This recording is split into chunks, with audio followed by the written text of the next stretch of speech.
Probably shouldn't say this. Should keep it all inside. But maybe I'm just wasted enough to speak my mind. I've been wrestling with the darkness, searching for a light switch. Tell me, can you help me get through? I've been trying to find a reason, drowning in the deep end. Can you tell me what I should do? I wanna feel high on a Sunday morning. I wanna feel like it's all brand new. I wanna feel strong when I feel like falling. I wanna feel everything you do. I wanna feel like it's all brand new. I wanna feel everything you do. Show me how you do it. I can see the light that's in your eyes. Tell me when the truth is. How the hell did you not lose your mind? I've been wrestling with the darkness, searching for a light switch. Tell me, can you help me get through? Been trying to find a reason, drowning in the deep end. Can you tell me what I should do? I wanna feel high on a Sunday morning. I wanna feel like it's all brand new. I wanna feel strong when I feel like falling. I wanna feel everything you do. I wanna feel like it's all brand new. I wanna feel everything you do. I wanna feel high on a Sunday morning. I wanna feel like it's all brand new. I wanna feel strong when I feel like falling. I wanna feel everything you do. I wanna feel like it's all brand new. I wanna feel everything you do. I wanna feel high on a Sunday morning. I wanna feel like it's all brand new. I wanna feel strong when I feel like falling. I wanna feel everything you do.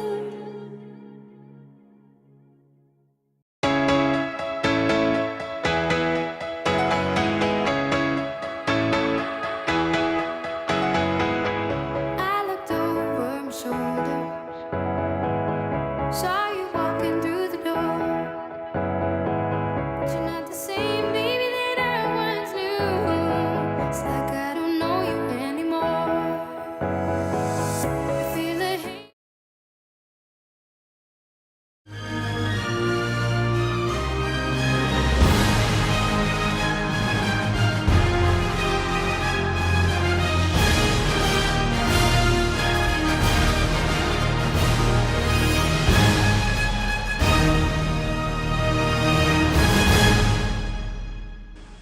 It is hard to believe it. It has been 11 years, more than a decade. Think about how much has changed in the last 10 plus years, but it's nice to know that there are some things that are consistent. OTB is one of those things. My co-host, the League Nemesis, in just a second. It's been a rollicking off-season, as it so often is, and we're going to try to set the stage 30-ish minutes away out from what is always the most dramatic night of the fantasy football season. We're going to talk about divisional realignments. We're going to talk about the draft implications and some storylines. We're going to talk about draft weekend. Talk about the results of that survey. But let's bring in our co-host. Let's bring in the League Nemesis himself in the shadows of somewhere near Los Angeles, we'll say. Yeah. Garcia, how you doing today? Not as good as your hair. Well, I think I just got a haircut. Can't you tell? That's why I was saying not as good as your hair. I'm good, man. This is yet again, here we are. For some of us, a pleasant day. For some of us, a nerve-wracking day. And for some of us, we lose our phones. Who will be that guy today? I'm going to put my money on not you or me, because we don't have a choice. But I'm assuming there's somebody within the group that has forgotten about today or completely just wants to avoid it based on past history of the selection of draft picks. So, but That's fair. let's not overlook the importance of today that you are now a two-time champ and you're going for back-to-back, and you're going to prove us yet right again that you're the best of the best. And really, we're just doing this for second place. I like that we went all of 2 minutes tonight into already trying to put the kibosh. I like the fact that we didn't go 45 minutes listening to you talk to then finally saying, oh yeah, here's this guy then the other side of the coast. So that's progress, I guess, in my book.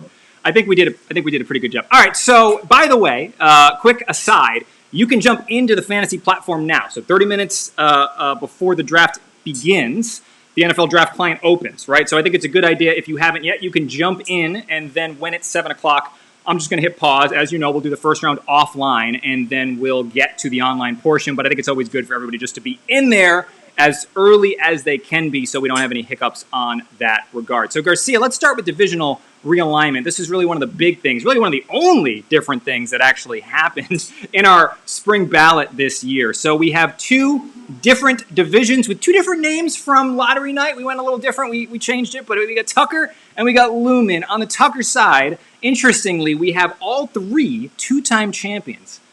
Just happened to be clustered on one side of the divisional alignment, yourself as well as Sweet Home Chicago and Waverman in that division. The Lumen division, though, again, this is no cream puff here. We have champions in their own right in PTT and all aboard the baby bus. We have the perennial contender Shipwreck, Gronk TDs, wristbands, regulators, right? So as you think about this alignment this year, Garcia, anything stood out to you in this reshuffling? I have no clue what these names mean for the divisions. That's the first thing that stood out. The second thing that stands out is that yet again, you have found a way to really kind of pit, some of the best teams in the past together. Yet you threw me in there to just basically, pound on me and make me look even worse than I am. So I appreciate you throwing me into the fire.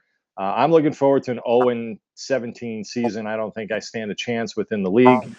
So I'm really fighting for last place. But, listen, I just hope I can make some money out of this by riding your coattails and like Sweet Home Chicago and the others to finally make some money in this league. It's been a long time since I won since 2013. But hey, 2023 is right around the corner, 10-year anniversary.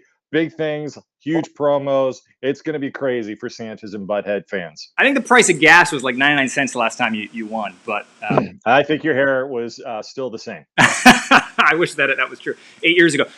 So you did reference it, and I should call it out. Yes, just like last year, there will be some money that is in play for the division that holistically scores the most points at the end of the fantasy regular season.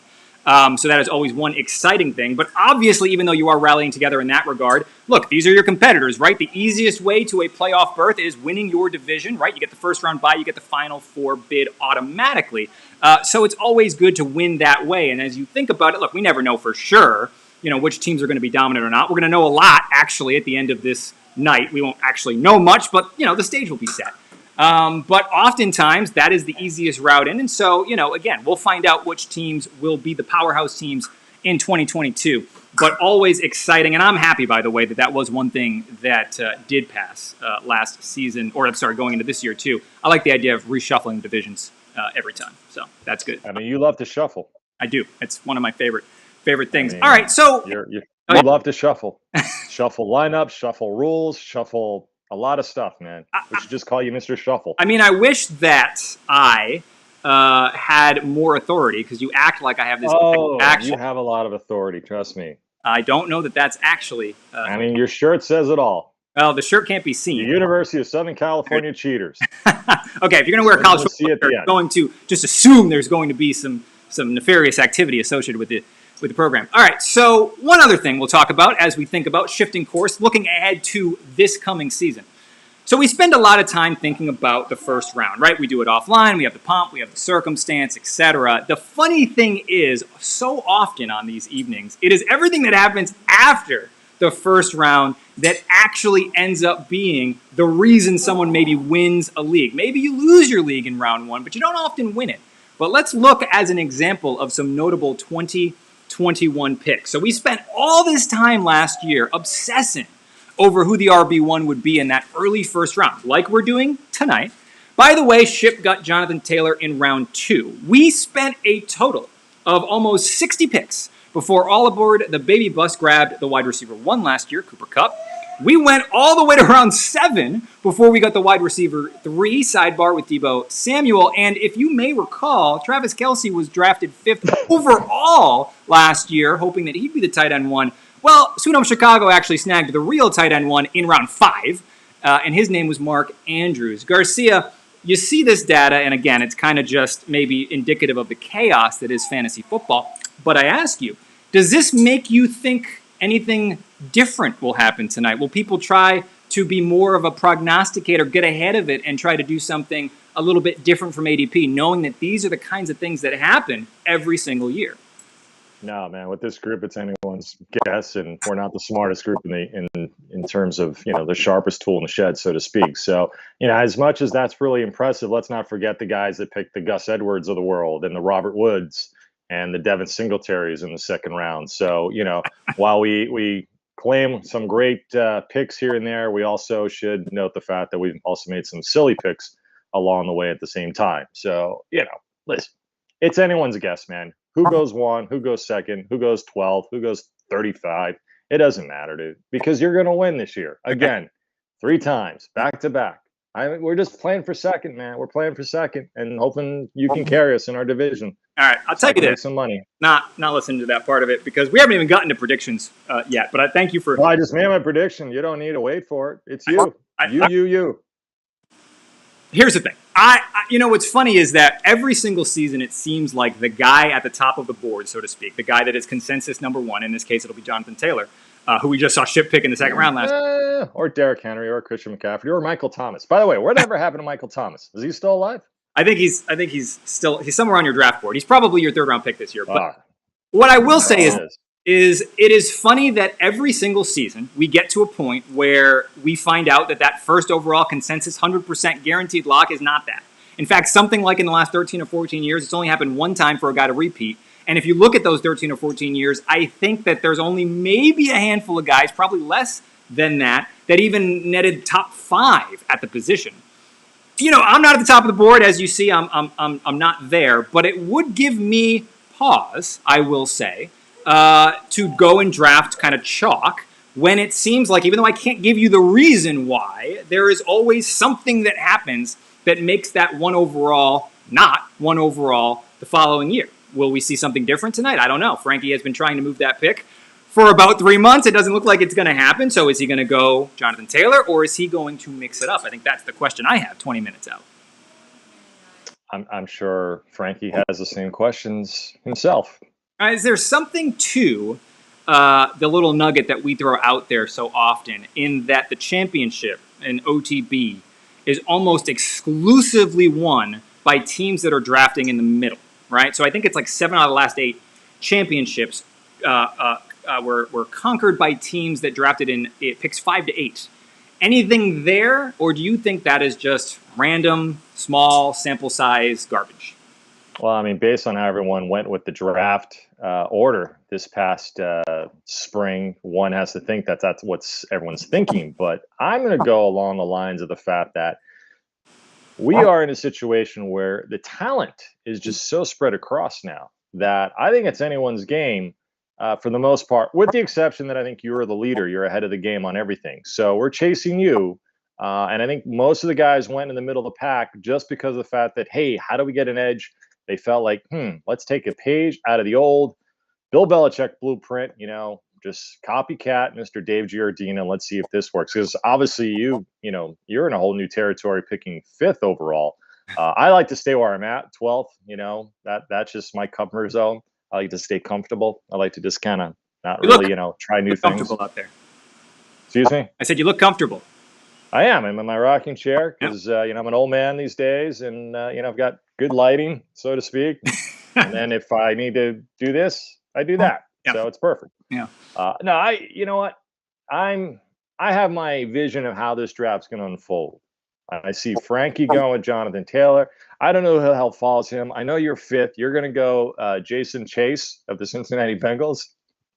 Yeah, that's exactly my pick. That's exactly. How'd you know? How'd you know? I mean, it's a clear. I mean, you're a Bengals fan. It's a good thing you don't have to write in the You name. love receivers in the first round. I do. I mean, it's I been do. a pattern. You hate running backs. You're a zero RB guy. And then I see myself repeating, Stephon Diggs and Tyreek Hill. Well, first of all, that would be something. Although maybe not in your draft position. I don't know. I mean, okay. So here's the funny thing about this, and I know you're poking fun at it. It depends. Like, if you look at like 8 different quote unquote experts this year, like even just platform rankings, they are so all over the map. So everyone's going to log into NFL right now, and they're going to see, I guess ADP. I don't know if it's positional rank. Not even sure. But what you see here, there are guys in like the top 5, 6, 7 picks that I have seen legitimately in the second round in some other people's draft rankings. And so I don't know. It's weird. In the one hand, it almost feels chalky, right? We kind of expect a certain amount of running backs and maybe a couple of receivers to go in those first 7 or 8 picks. On the other hand, I think it's all over the map, and I wouldn't be surprised if somebody throws in a name tonight in those first 12 picks. I got graphics teed up. I wouldn't be surprised if there was a guy that I don't have a graphic for, because maybe he's high on his board somewhere else. I wasn't expecting it. I tried to go 15, 16 people deep. I mean, it's possible. I don't know if you've seen that, but I have seen rankings all over the board this year. Well, I think there's a wide receiver from Minnesota who's getting a lot of love, and I'm not really sure why, because last time I checked, Kirk Cousins still is quarterback. So unless something changes between now and the start of the season, again though, remember Devontae Adams switches a team and his value drops because it's David Carr as his quarterback. Debo got his contract, and now it's a new quarterback, and is that going to be the same system? Or was Debo a recipient of the Jimmy Garoppolo system, where Trey Lance may just tuck and run? So there's a lot of things that you got to consider. And let's not forget, there's also a New York Jet out there that's just getting a lot of love. A running back that I didn't even know why, but Bryce Heel, whatever his name is. Why is a New York Jet getting all this value of like second and third round in some of these mocks and nonsense that's going out there? But one thing I want to know, and it may come in the second round, it's where will Saquon Barkley end up? I think it's a fair question, and I think there is a guy, as an example, that has been all over the board, right? I have seen Saquon in the first round, high first round in some people's boards. I have seen him back end of the second in others. So there's one example. Christian McCaffrey. Here's another one. Christian McCaffrey has been 1.01 on a few people that I've seen. He has been, I've not usually seen second, but I will say I saw one person make what I thought to be a decent defense of having Christian McCaffrey in the second round. It's not going to happen, but just saying like risk tolerance, if you're going to follow a particular data-driven first-round strategy, Christian McCaffrey should not be on your board that high. Now, I don't know that I would necessarily attest to that if I was... I believe that. I think you should fall at least to the late second round, maybe an early second round. I agree. Let him fall. The good thing is about this conversation is that nobody... Probably to the 12th or 13th pick overall. I was going to say, like, as much as we're actually just trying to have a casual conversation about ADP and draft ranks, anything we say right now feels like we're trying to feed. There's conspiracy out there. We're trying to get people to fall maybe to 5, to 12, etc. Right? Yeah. I mean, C-Mac, listen, the injuries, it's going to hang over your head. But, what's your other option, when you're second, pick overall after JT's gone? There's Derrick Henry, Yeah. There's also, who the hell's after that? Dalvin Cook. It falls pretty fast. Which I will say, I will remind you. Eckler. There's another guy. Yeah. He could be the number 1 pick overall. We all know Frankie loves himself some powder blue lightning bolts. Had like 17 of them last year. So, at least, and you can only carry 10 guys on the starting roster. As you've learned. I will say, you threw in this, so I'm going to throw it in now. We're going to talk about draft process in a minute. Remember, there are preseason games taking place at the top of the hour. They are going to probably feature some high-profile players. The hope is that most of those high-profile players will be done playing in them by the time that we're done with like the first round, right? Like maybe they play into like the second quarter, maybe, hopefully not more than that. My only point is to say, as someone who learned this the hard way last year, keep your eye on those injury alerts. Not to throw out, company content here, but NBC Sports Edge is a really good one if you're looking for a quick app that just you can roll and just see quickly without having to follow every game tonight. like if there's anything significant, right? So this is one of those things where I would hate to see, honestly, like I'm not even trying to be, anti-competitive. I would just hate to see someone start their year drafting someone that they did not know tore their ACL like literally moments ago. So if you have something that can keep your eye on that, whether it's an app or your television, whatever it is, Twitter, just keep your eye because we are drafting over the last slate of preseason games. That is something to think about, Garcia. I know that's something that you'll keep your eye on probably tonight. I mean, I'm right on the website right now, and I can't find a damn thing. So I don't know what the hell you're talking about. Well, I said to get the app. Get the NBC Sports Edge. I'm not downloading another app. I've got like too many apps, man. Too many apps. I'll just let this website just take forever to load. I want to tell your friends over at NBC that sometimes connection's not great. Being concise is better than being overloaded here. I'm seeing a lot of MLB headlines. We're drifting. So that's you drift. Useless. Just you drift while I talk quickly about the draft process. Okay, so by now, hopefully, you are in the NFL Fantasy Draft app. Again, you don't we're gonna press pause, but this is more just for you to be there so that you don't miss anything. But anyway, the point is that we'll press pause. We're gonna do the first round offline. That's what you see on that side of the screen there. Round 1 is offline, the YouTube stream. That is where you're going to get your information. Text the commissioner. That would be me. Text is the best. You will get 3 minutes per pick in the first round. There's some latency, so we'll be a little bit forgiving here and there, but we are going to try to keep things moving. If there is someone who's not there or maybe didn't put a pick in after a couple of seconds, the clock hits 0. I will announce. The next person will be on the clock. Obviously, in the platform when we start, they'll just be auto-drafted. But in the first round, it's offline, so they will not get that pick. Once they come back, at any moment, they can put in that name. But the next person up, be ready, because you will be on the clock immediately, and you can sneak a pick in. If I get the text first, that's what will happen. Hopefully, we won't have anything like that, and I will do my best. You'll see the next set of graphics when we get to the draft. I will do my best to keep everybody apprised of who's drafted who. If you have to pop out for a second, pop back in the live stream, you'll hopefully see the draft results if you missed something. All rounds online after the first round, right? So we'll jump into the draft platform at the end of round 1. I will unpause it. We will quickly draft all together, the 1 through 12 picks we already did. And then Garcia will lead us off in round 2. And we'll keep the stream up. We'll have it on pause for a good period of time. But we'll pop back in later in the evening to share the wonderful wisdom that you can't pay for, and it's a good thing you're not paying for it because it's not that good. But anyway, that's draft process. We're going to talk storylines in a second.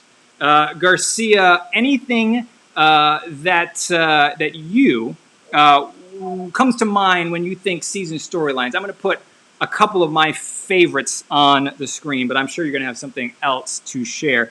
Will we see a 3-time champ? That's one thing we're going to look for. Or the next 2-time champ. All Aboard the Baby Bus comes to mind as a team that has been knocking on that door the last few years. Close, very close to getting their second championship last year. By the way, it's an even year, and GSOP has literally won every championship on an even year for the last 4 years. So will this be another even year and GSOP championship?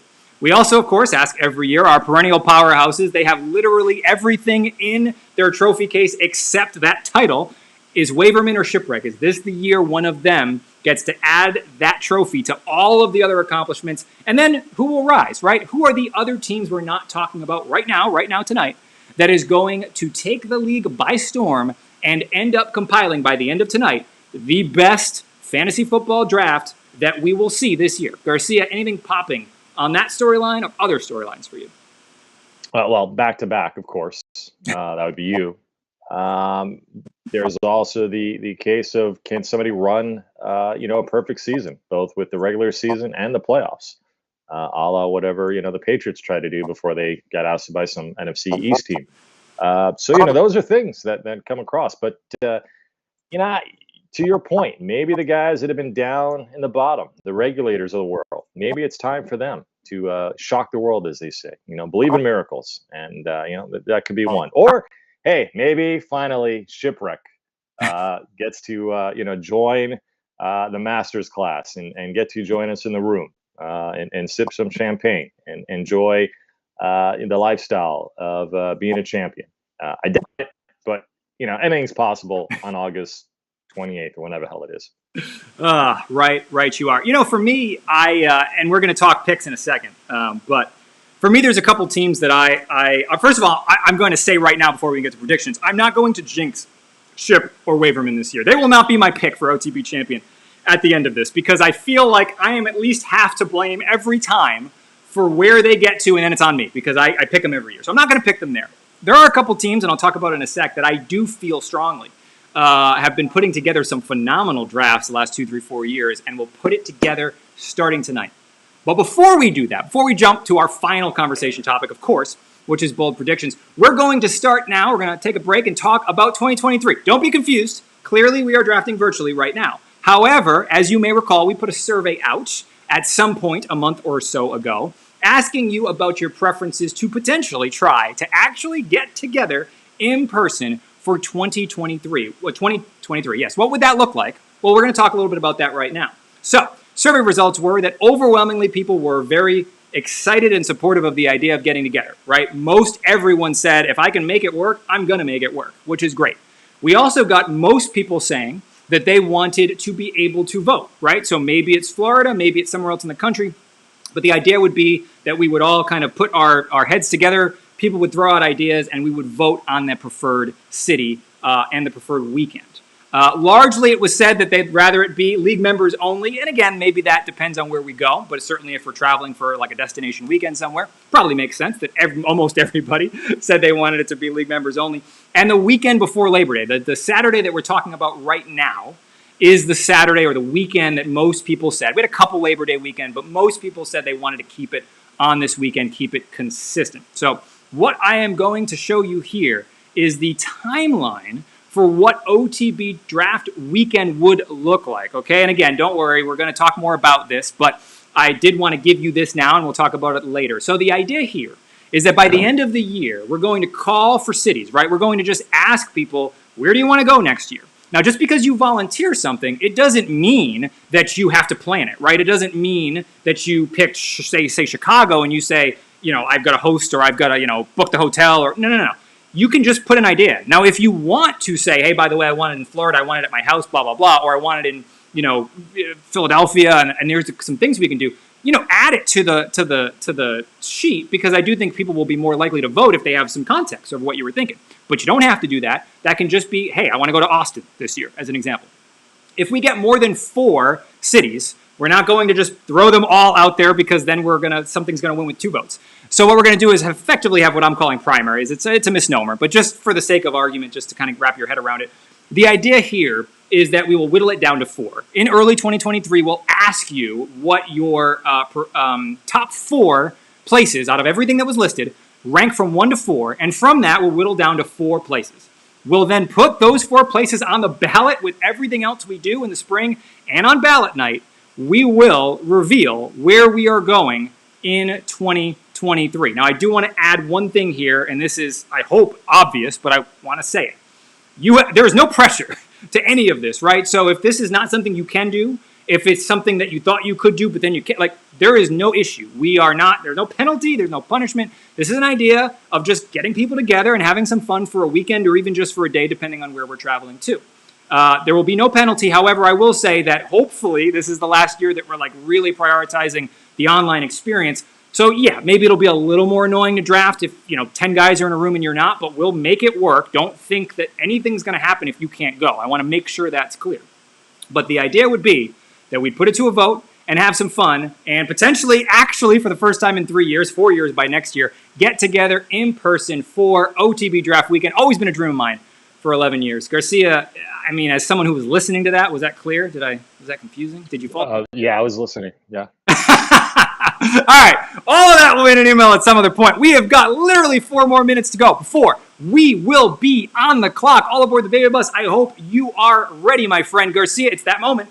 It is that moment. It is time to pick who you think is going to be hoisting the trophy. And can I just say, if you want to say me, that's fine, but you said me 6 times already in 20-something minutes. If you want to throw another name out there, more power to you. But if you want to say me, it's on you. You're on the clock. Here we go. Who are my choices? Literally all the other 11. Everybody. You know what? I'm going to say it's the dude from Chicago. What's his name again? Sweet Home Chicago. Yeah, that guy. I'm going to give it to him. I mean, he was knocking on the doorstep 2 years ago, and then He tripped on his way through the door, and then last year he never made it. Wasn't anywhere close to the door, if I remember correctly. So I'm going to say it's his year, or maybe it's Shipwreck's year. I mean, who cares? It's your year. I don't even know why we're playing this game anymore. We should just quit. Move on to something else. It is absolutely not. It is absolutely not my year. But thank you. Okay, so here's mine, and I already prefaced. I'm not. Here comes the jinx. I'm not saying. I feel like most people in the league don't want me to pick them, so I'm not picking Strip. Not picking Waverman. So I'll be honest with you, and this is kind of weird, and this is like the double jinx. Sweet Home Chicago was. I was going to give you two names. Sweet Home Chicago was the first one. Sweet Home Chicago. If you look back at like the last 3 or 4 drafts, and you were to like aggregate them together and assign like one weird commensurate grade, Sweet Home Chicago might be number 1 on that list. I mean, I don't think people remember this guy. He remembers, was one play on Monday Night Football away from hoisting the trophy 3 years ago. 2 years ago, got bested by GSOP in the Final Four, and then set the points record. If you go into the app right now or on the draft website and you look at who has the point record right now for points in a week, it's Sweet Home Chicago in consolation against Waverman 2 years ago. I mean, his team was absolutely dominant that year. And then last year, people don't remember because he was hobbled by injuries. And again, we all have injuries, but this team was close. This team was something like 30-ish points out of the 7 seed last season. So, the 6 seed, I should say, last season. So I think they're going to put it together. I think this is the moment for them. I think they're going to put it together. If I had to pick another team, since you picked that one, I'm going to pick the team that is going to be on the clock in like 2 minutes. And that is All Aboard the Baby Bus. He had objectively the best team in fantasy football last year in OTB. He's had some good teams the last few seasons. Got bested in the Super Bowl. But that, as Chip and Waverman can attest, sometimes that happens. Sometimes you feel like your team's the best, and then it's not come playoff time. So I'm going to say that All Aboard the Baby Bus or Sweet Home Chicago are going to be the teams to put it together. 1 minute and 45 seconds. And listen, no disrespect to Brian and the others out there, even just the Gronk guy about his TDs. I mean, we never mention them, and that's no disrespect by any means. It's just, it's just how we are. But to your point, the saddest show on paper, the greatest show on paper. I mean, are they still a two-headed monster? What's the story behind that? They are indeed. Like Rick is traveling a lot. They are indeed. They are a two-headed monster, and they are drafting in their spot. Right? Are they in person? Are they together? I don't know that, but what I do know is that they have. Would they both come if we go to an actual destination? Yeah, this is like a thing. You have to like cut one in half. No, yeah. They can both come. Yeah, they are drafting. By the way, we're going to get to this when they're on the clock. How come we don't charge them double for the fact it's 2 people? Well, again, okay. Either way, they can split. These are things that we need to be discussing offline, maybe during a commissioner meeting, which is basically you looking in the mirror, talking to yourself. I'm keeping my eye on the clock here because I got to pause this draft in like 22 seconds.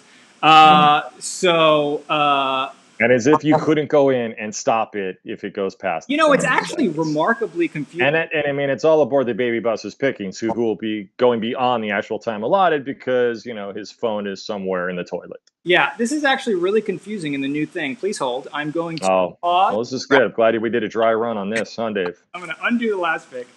Hang on. You're going to blame the commute. I'm sure. Just blame the commute. Okay, perfect. I think I paused the draft. Don't worry, we will make this work the right way if we need to. It looks paused, and it looks like Frankie's on the clock with 1 minute and 59 seconds, which is an issue. No, it's not. We're good. We're good. Everything's good. We are ready to go. Garcia, and look at this, with 0 seconds to I tripped over myself the last minute. But the important thing is I stayed consistent on this clock here. Okay, my friends, enough banter. It is time for that moment you have all been waiting for. All Aboard the Baby Bus, Frankie. The next time you see this face, you will be on the clock. No more pomp, no more circumstance. That clock down there will be running. But for now, take a second, everybody. Welcome. 11 seasons of OTB. We thank you for being here. We are on our way.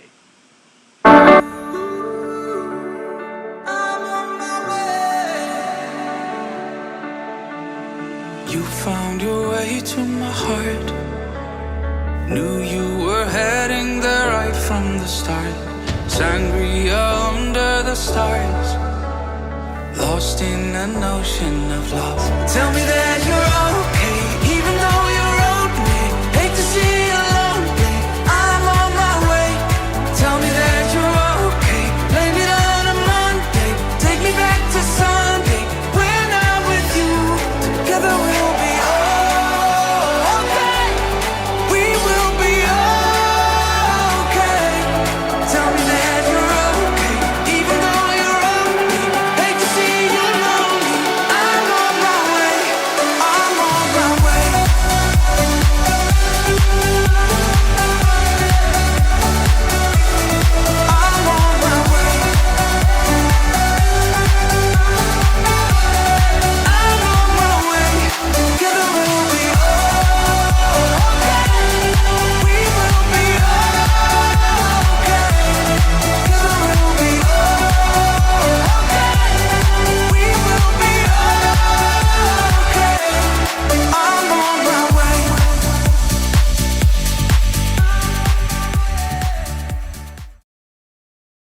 And with that, as we said, all aboard the baby bus on the clock. Amelia's here too. Garcia, I'm going to turn it right to you. We have, by the way, the ticker you'll see on the bottom here. If you have to jump in and out, you'll see those picks loaded when we get them in. All aboard the baby bus now on the clock. He will be texting me his pick. Garcia, we set the stage a few minutes ago. All aboard the baby bus. Objectively, the best team in OTB last season. Lost in the Super Bowl. Now comes back, picking 1 overall. If you're all aboard the baby bus, after all that transpired last year, give me your best defense. Is there anything different you're doing, or are you going chalk on that first overall pick? If I was going against the grain, I'd go with Austin Eckler because there's that relationship with him and Austin Eckler. If I remember correctly, you had him the year before, maybe even 2 years ago. So there's that bond, that I guess that good luck charm. That's what I would call it. So, but again, JT, man. I mean, you called it 3 years ago, maybe even longer than that. JT was the guy to go with, and you were just ahead of your time. It seems to be the case. You're always a year or two ahead of everyone else on picking players. But there's the sound. Is that the sound? Does that mean he's made a pick? That actually. By the way, this is big news. He made a pick.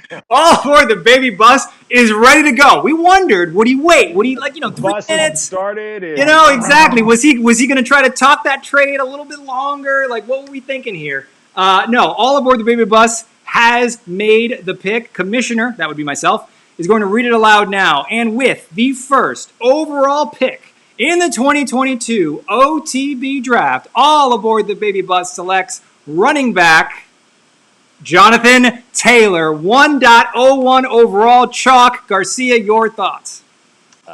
Good job, ATB. Way to go with who is unquestionably the number one guy, at least in the backfield and overall in the league. So, he had 300-something points last year. I don't know, man. Can he top that? Possibly. New quarterback. I mean, if you could do that with Carson Wentz, I guess, overseeing your offense, that's pretty impressive. So, and he's got himself a great head coach in Frank Reich. Well, he does. I don't know much about the Colts after that. I mean, I couldn't tell you who the hell Matt Ryan's throwing the ball to. He might want to pick himself a few of those backups too at the same time because as I've known with the Indianapolis Colts running backs, they tend to get injured here and there, as I've come to learn over the course of my career in this ridiculous league I'm in.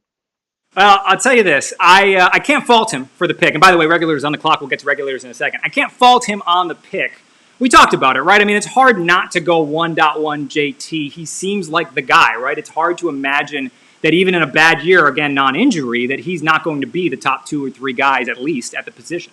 But that's where all aboard the baby bus decided to go. And so we wish him well. We'll see him in a very long time. Now, what does it say about nobody wanted to trade with him? It's a good question. I think people see the risk that is associated, with the number 1 overall pick lately, right? There's been a lot of issues. It's a good segue, actually, to regulators who's had himself a fair share of issues in the last few years picking early. The next guy on a lot of people's boards, I see it on the NFL.com ADP, is Christian McCaffrey. And the question now is Christian McCaffrey the right pick for regulators? Regulators, a team, they popped onto the scene their first year, right? They actually played Garcia in the Super Bowl and had a really good team. They lost that one. They had some years where they didn't do a lot. Then they were in the playoffs a few years, got bounced by Sidebar in a couple of back-to-back seasons. We'll throw that out there. And then they've kind of been in obscurity. Garcia, a lot of injuries in the first round from regulators the last couple of years. Does that make them scared to go chalk with Christian McCaffrey? Yeah, I don't really pay much attention to what Brian does, to be quite frank with you. The fact that you remember all this stuff either tells me you have too much time in your hands or you're just that fascinated with them. I do know that he's had some case of bad luck with those picks in the early go. And, that's probably hanging over his head, too. He might have that weird feeling of like, I've got to go a different course here. Maybe he goes with Jeffrey Jefferson of the Minnesota Vikings. Well, they are coming in fast and furious. Regulators also not wasting a lot of time. I'm a little surprised, actually. I thought we could see a little bit more, but they're not. They're ready to go. And so Commissioner is going to read you the second overall pick. And with Austin Eckler, good job. With the second overall pick in the 2022 OTB Draft, regulators selects running back Christian McCaffrey. So a chalk pick at 1.02. Garcia, your thoughts? Well, again, He knows the probability of Christian McCaffrey getting injured is at a high. However, he also could reap the benefits of where he could actually have a full healthy season and look like the smartest man in the room. I would not have gone that route. I feel like they're injury prone too much. I think the man prefers to probably spend more time with his girlfriend than actually on the football field. That's just kind of according to page 6 of the New York Post. But, he had no way of going a wrong direction here. He sat pretty for the most part. But, let's hope this second time around with CMAC goes well for him. Let's hope indeed. Yeah, I mean, for me, look. I mean, for his sake. For our sake, I hope it doesn't go well. Well, the ceiling's there. I mean, there's no doubt about it. I don't want him to win. Yeah, I'll tell you. I mean, again, if the guy's going to stay healthy, Christian McCaffrey is 100% the right guy to pick in that. I could argue he's 1.01. Carl Waverman has said this before in the offseason, and I don't disagree with him. Obviously, injuries are something that could plague anybody, but injuries in particular for Christian McCaffrey, with the last 2 years, I think he played like 10 total games. That seems like a particular thing to put on your shoulders when you're drafting at 1.2 and you're not drafting again till the end of the second. That's a big risk. The values, I mean, the guy's going to go for 25 a game if he's healthy, but it's if he's healthy. That's the question. Let's not overlook a big component to the success of Carolina Panthers. This is going to hang on a gentleman named Ben McAdoo. A McAdoo. So leave it at 2-1. All right, well, here we are now, and now we get to WB. Now we get to WB 1.0. Is he still in our league? I thought we kicked him out. WB, again, we give this guy a lot of grief, a lot of hard time. He's had, some dubious records. Deservingly so. In his time. Yet to win a playoff game. I'll give you all that. But WB has put together some very good fantasy football teams. A lot of people may not remember 3 seasons ago, his team was one of the best in OTB. It got bounced in the wildcard round. Last year, he was all of like 10 points away from that 6th seed and actually was pushing on Monday night as the guy who took the 6th seed last year. I remember being pushed by like 74,000 points by James Conner on Monday Night Football. So again, WB having much better luck the last few years. Is WB going to go chalk? And I will say that chalk looks different on the NFL draft client than it does elsewhere. Garcia, where is WB going, do you think, right now with 1.03? Well, I think he's going to shock the system, and he's going to go Joe Mixon. Are you trying to bring her back? Oh, look, we got a football fan. Oh. We got a football fan. Wait a minute. There you go. That's, it's what we do it here. It's for the kids. That's why we play. We play for we got a football team, Jones. It's everywhere now. It's everywhere now. Or is it Tim Jones? What the hell is that guy's name again? It's Nate Jones. It's Nate Jones. Is that the guy you're trying to come up with? Is that Nate Jones? Yeah. Is that your quarterback's name? Yeah. Or is it Tim Jones? No, it's not. All right, 2 running backs. Waiting on WB's pick. He's got time. Don't worry. He still hasn't picked? He still hasn't picked. WB is milking. WB. Maybe he's talking trades. Maybe he's out there, WB. One of the franchises never. Well, no one really talks to him, so how would he be talking trades? All right. So this is. Actually, please hold. Please hold. He's probably doing his hair still. Because the pick is in. And if you're ready, I'm ready. I'll read it for you.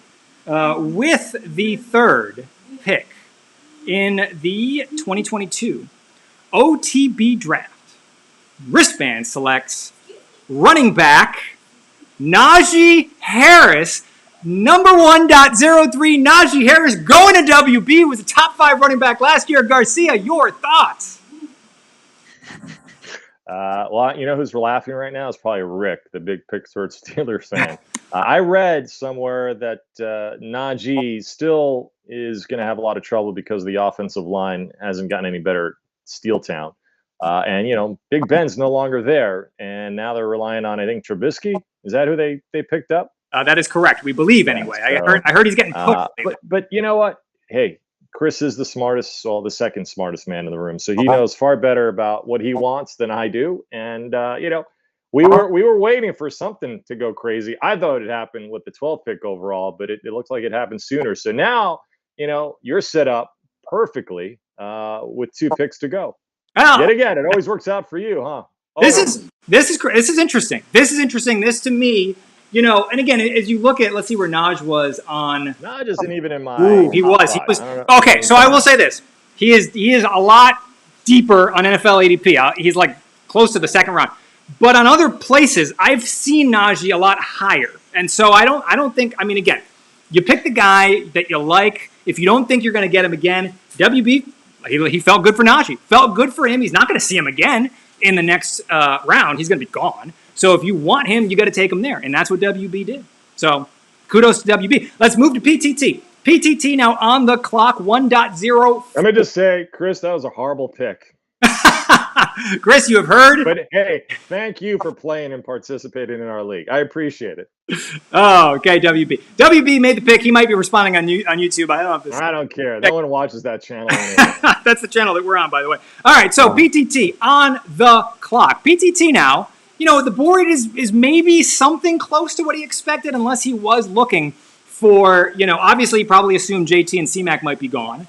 Don't know where he felt about Najee, but if PTT really wanted that third running back, whatever it is ranked for him, or that first receiver, well, it's here now. And so as long as it wasn't Najee, PTT should be sitting pretty good, in a pretty good place. If I remember correctly, and now I'm going to doubt myself, did he have Derrick Henry last year? Was Derrick Henry his last year? I want to say it was. I know he was looking to trade it too at one point, that pick overall. The amazing thing about Derrick Henry last year, obviously the injury, I don't know if you remember this. I feel like when he went down, he was like still the RB1 for like a month. Like he was so far ahead. I don't know if that'll happen again this year, but it was amazing how much that he did and how much he was crushing before he went down. Yeah, no, your stat there in terms of how he was still in the top leaderboard is correct. I came across that headline doing my research on Mr. Henry, but eventually these things kind of they level off. So do you go this route again, or when do you kind of tell yourself, okay, he's not going to be able to repeat it? When is that? I guess that that charm starts to just kind of subside, and you rather be the one who gets in early than be the one who picks up late, if you know what I mean. I understand, and this is the question: is it going to be for a lot of these running backs? Is it going to be the year now where the fall off happens? Unfortunately for running backs, when it's wrong, it's wrong, and they fall off. But with that said, PTT has made his selection, and we will read it aloud. So, with the 4th overall selection in the 2020 OTB Draft, PTT selects running back Derrick Henry. PTT, I believe, going back to the well. Derrick Henry, 4th overall. Again, he was the RB1 last year before the ankle. I mean, the guy was killing it. He's hoping he's going to return to that well again this year. Garcia, your thoughts? PTT, man, he just goes with what he knows. And he knows Derrick Henry's a beast, and he hopes that Derrick Henry's foot stays healthy and Derrick Henry continues to be that beast. And I hope that works out for Derrick Henry and for PTT. Same. Good luck for PTT. Only because of the fact that Najee Harris and Chris can look at Derrick Henry running up and down the field, scoring massive points, and Chris and say, oh, I guess I could have taken Derrick Henry before Najee. So go Derrick Henry, go PTT. So sidebar on the clock here. Sidebar wait, that's you. The defending 2021 OTB champion. We've been waiting for this for the last 11 on the minutes, clock. I think. Garcia, again, because sidebar now has I'm going to predict how you're going. All right, go for it. Austin Eckler. All right. Do you have anything else you want to say while sidebar gets his pick ready? I will say that you are definitely not going receiver. I believe Austin Eckler's your guy. Unless, let's see. Let me see in my chart here. Dalvin Cook could be there too. Definitely not Nick Chubb. Definitely not Joe Mixon. So I think it's going to be. Yeah, I think it's going to be Dalvin Cook. I'll say Dalvin Cook or Austin Eckler. Well, please hold. I got to find the. I mean, how hard is it for you to do this? You're man in the controls here. It's not easy when you're doing. It's not easy. It's not easy. But we're here, and the commissioner will read sidebar's pick, which is fun. This is weird. Thank you, sidebar. Just got off screen. With the 5th overall pick in the 2022 OTB Draft, the defending champion sidebar selects wide receiver Cooper Kupp, a chalky wide receiver 1 pick. I cannot believe you went that, man. You are so, dude. Seriously, why? Why do you play this game? You were so upset last year of the relationship between Cooper Kupp and Matthew Stafford. You complained about this whole thing, blah, blah, blah. Now you are expecting a similar performance like last year. Look, Good luck to you. Good okay, luck look, to you. look. Here's what I would say. I was kind of hoping that Cooper Kupp was going to be gone because my second overall choice, so Cooper Kupp was 1.1 for me because again, I didn't want a running back. When my 1.2 gets picked, I'm going to tell you who it is because I was hoping to make that level noise on draft night, but I don't get the chance to. Cooper Kupp's there, and we're going to. I'm sorry. See, this is what happens when I pontificate, and I'm not doing my job here. Gronk TDs now is on the clock.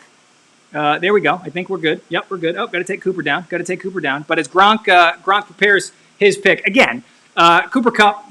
Again, quick aside on Cooper. Yes, stole the hearts and minds of Matthew Stafford and everybody that picked him last year and crushed everyone else's dreams that like to say Robert Woods. Will he be that level again? I mean, I don't think you draft Cooper Kupp thinking that. I think that's actually a little irrational. But I think you draft Cooper Kupp hoping that, again, the guy is going to be fine, injuries aside, elbow issues aside for Matthew Stafford. Cooper Kupp's going to be a very good receiver, hopefully a top 3-4 guy at the position. And I cannot wait for our Tuesday phone, not even our Sunday night phone calls, our Monday night phone calls. I'm sure Shipwreck and Carl, these guys, the text messages we'll get of how much he just hates Cooper Kupp, how he hates the rant, how he hates the fact that they've changed their offensive scheme to run the ball more. I cannot wait to get those text messages and phone calls. I look forward to week 3 when you're going to say Cooper Kupp is on the market, if he's still playing now. It's interesting because I'm sure that whatever I did in the first round and later on in this draft, I probably will come back to haunt me. It so often does. But okay, let's recap his Gronk TDs on the clock. We're looking out for his text message. 4 running backs went off the board. Maybe not the 4 you'd expect. The first 2 probably.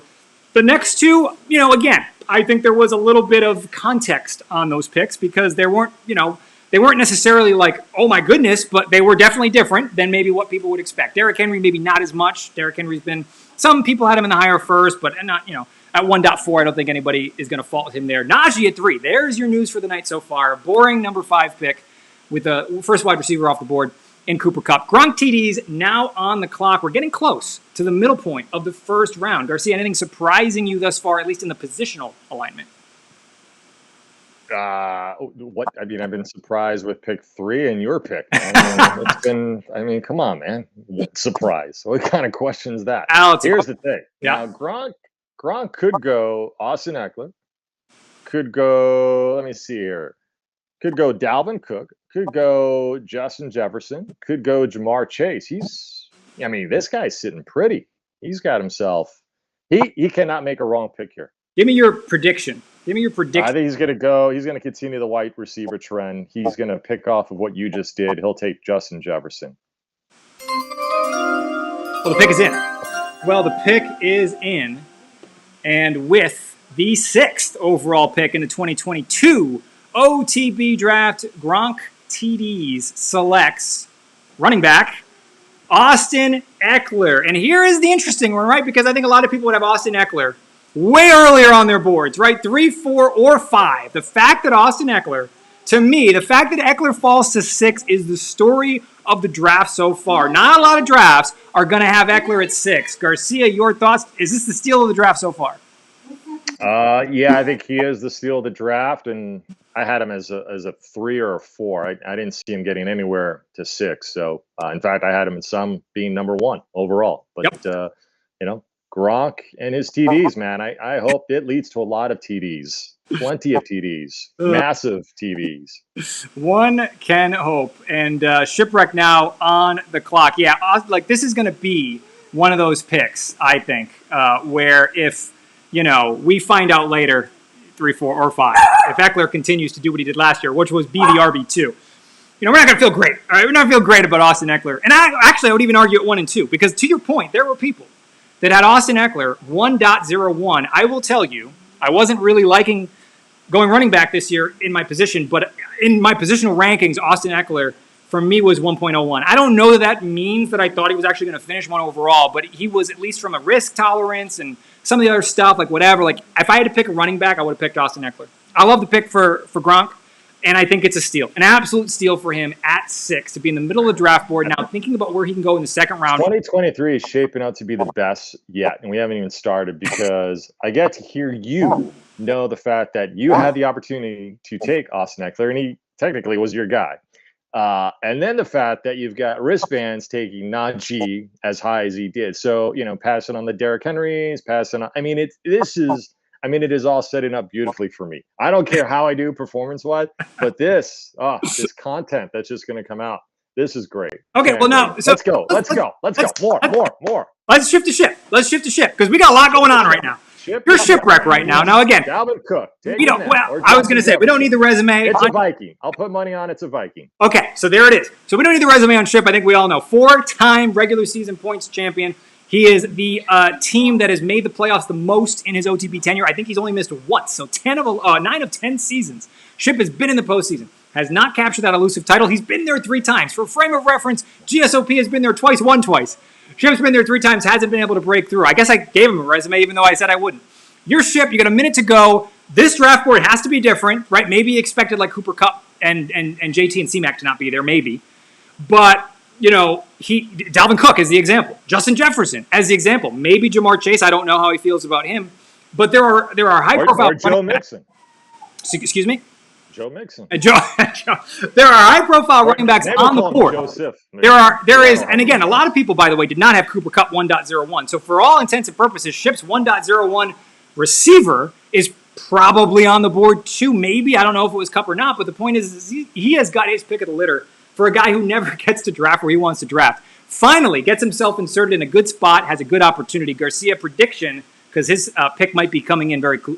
I think we should incorporate, how like the WWF has like a heavyweight champion, then intercontinental. I think like Ship is that intercontinental champion, the Tito Santana of the world. I mean, he's like just not that good enough to get to the WWE championship bout. So he wins that second tier, with all the point total markings that he accumulates over the years. Yeah, well, the pick is in. The pick is in. Did you make the prediction? I don't even know if I heard it. I think he's going to go JJ. Okay, there we go. So he thinks JJ. Well, with the 7th overall pick in the 2022 OTB Draft, Shipwreck goes Minnesota Vikings running back Dalvin Cook. Dalvin Cook going to Shipwreck at 7. Garcia, your thoughts? I would have gone JJ.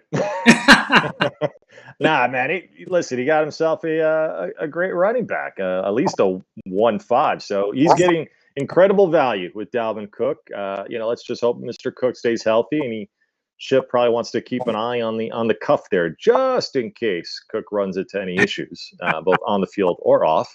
As I believe that might have been something he encountered a year ago or 2 years ago. I forget now. You, of course, were the proud owner of a Dalvin Cook. Did you lead him? He led you to a championship, didn't he? He did. Dalvin Cook has a place in my heart from 3 seasons ago. And Dalvin Cook, all he does is be a fantasy superstar. Again, the injury is the only thing with Dalvin. So why does Dalvin fall all the way to 7? Maybe you have something not so nice to say about the people that are drafting ahead of you. But if you're going to say it just based on performance, you'll say Dalvin Cook had a little more risk going into this year, right? We saw the injury bug hit him the last couple of years, and he's missing 2, 3, 4 games, maybe not himself and a couple others. So that's the concern. That's the concern when you're at 1.3, maybe 1.4. When you're at 1.7, and you could do, whatever else you want early-ish in the second, at least mid in the second, Dalvin Cook seems like a steal. Maybe not an Austin Eckler level steal at 6. I think I'll still call that the steal of the draft. But it's a really, really good pick for Ship at 7. Honestly, how many mocks he did, I don't know how many times Dalvin would have fallen. This is a nice night for Ship so far. Let's shift to GSOP. GSOP now 2 minutes on the clock. GSOP, again, they've had some good years and some not so good years, but the good years, they make it work, right? 2 championships in their 4 years in OTB. This is that every other year. This is that even year. GSOP historically goes running back in the first round. I'm trying to think if that's a true statement. I think it is mostly. There are still some interesting running backs, but we're kind of starting to shift, right? So now we've kind of gone past that. A lot of people had 5-ish running backs in that top tier. A lot of people had Najee next. So regardless of where Najee went, Najee's gone now too. So your GSOP, you're at that next tier. You've got a receiver. You've got a running back pool that maybe you don't love as much. Garcia, predictions for GSOP at 8. Yeah, this is so much more about your strategy now, being so late in the first round that many of us have to think about it, because the fact that once you're done with that first round, you're coming back to us quickly in the second. So are you going running back? You going wide receiver? With JJ out there, maybe you originally thought, I'd probably have a running back strategy. Now you're thinking, I could shift. I can go wide receiver. Because of that you'll, likely have CeCe Lamb, you might have Devontae, you might have Stephon Diggs fall to you as well in the second round. So there's that thinking. Or you could just go the balance of a running back, a wide receiver, potentially 1-2. So he's got himself options thanks to the likes of you and Chris. You're welcome. GSOP, no time lost here. GSOP has got their pick in, and I will read it to you here. So with the 8th overall pick in the 2022 Fantasy Football Draft, OTB Fantasy Football Draft, GSOP selects wide receiver, Minnesota Vikings wide receiver Justin Jefferson. An interesting couple of Vikings here go 7-8. So the second receiver goes off the board. Don't know where he was on Ship's list. Maybe there was a toss-up there between those two Vikings. This is just about that range we would expect. NFL ADP had JJ way higher, but Justin Jefferson in a lot of people's boards was somewhere in this range. And not to say he didn't deserve to be 1.3. A lot of people have him as a wide receiver 1 this year. Garcia, your thoughts on JJ at 1.8? I like the call. He's a beneficiary of your taking Cooper Kupp and Najee Harris going as high as he did. So Rick, again, the smartest man in the room to some degree, and the other guy that helps him out pick.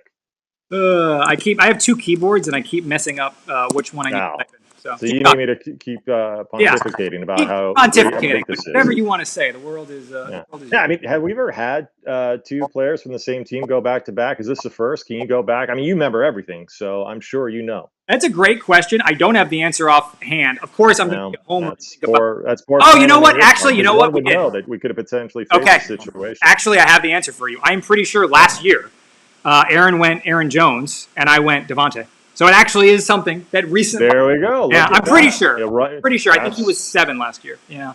It's fitting that it's in the same division. It is indeed. So GSOP gets the second receiver off the board. A lot of people had him 1 in terms of receiver position. So gotta feel good again where these teams are. Look, I'll say it this way: 8 teams in, you have to feel like almost everybody got probably what they want. I mean, would everybody want JT? Maybe. But like for where they are, I think everybody has to feel pretty good about where they're at right now. Now we're getting into a range where it's a little bit more nebulous, right? We're going to get a little bit more, interesting, I didn't see it that way. Sweet Home Chicago, now on the clock. Our pick, no pressure, Sweet Home Chicago, our collective pick to win this year. So let's hope you get off to a good start here with a good pick. They have, again, an interesting mix of running backs, but not that top tier, right? Again, maybe they have them ranked differently, but not the consensus top tier. They also have some receivers. Jamar Chase, probably the next guy up on most people's lists, but there are other interesting ones there as well. Devontae Adams, Stephon Diggs, etc. So, Garcia, your Sweet Home Chicago, you've seen all this transpire. 6 running backs, 2 receivers off the board. Where are you going at 8 overall? Well, I think right now you're going running back, and I think you're going Joe Mixon or Nick Chubb, or maybe you're going receiver, and maybe you're going to take a flyer on Devontae, just not knowing what to expect with the change of scenery and everything else. I mean, let's not overlook the fact that David Carr is not a scrub by any means, and he's got himself Josh McDaniels running that offense. So there's something to be said about that. Again, a lot of new things going on there, which could cause some caution, especially still at list level of the first round. I'm sure if it was the second round, you probably go, yeah, why not Devontae? But I say he's going to go Nick Chubb, or maybe he'll go Joe Mixon. I don't know what the hell I'm going to do, quite honestly, man. I just know I'm glad I'm not him because, it'd be difficult to make that choice right now. That's why I'm glad I'm only in the back end, where I'm picking mostly second and third rounders. Well, guess what? And your wife just took your child, so. Yeah, she's figuring out the bath situation.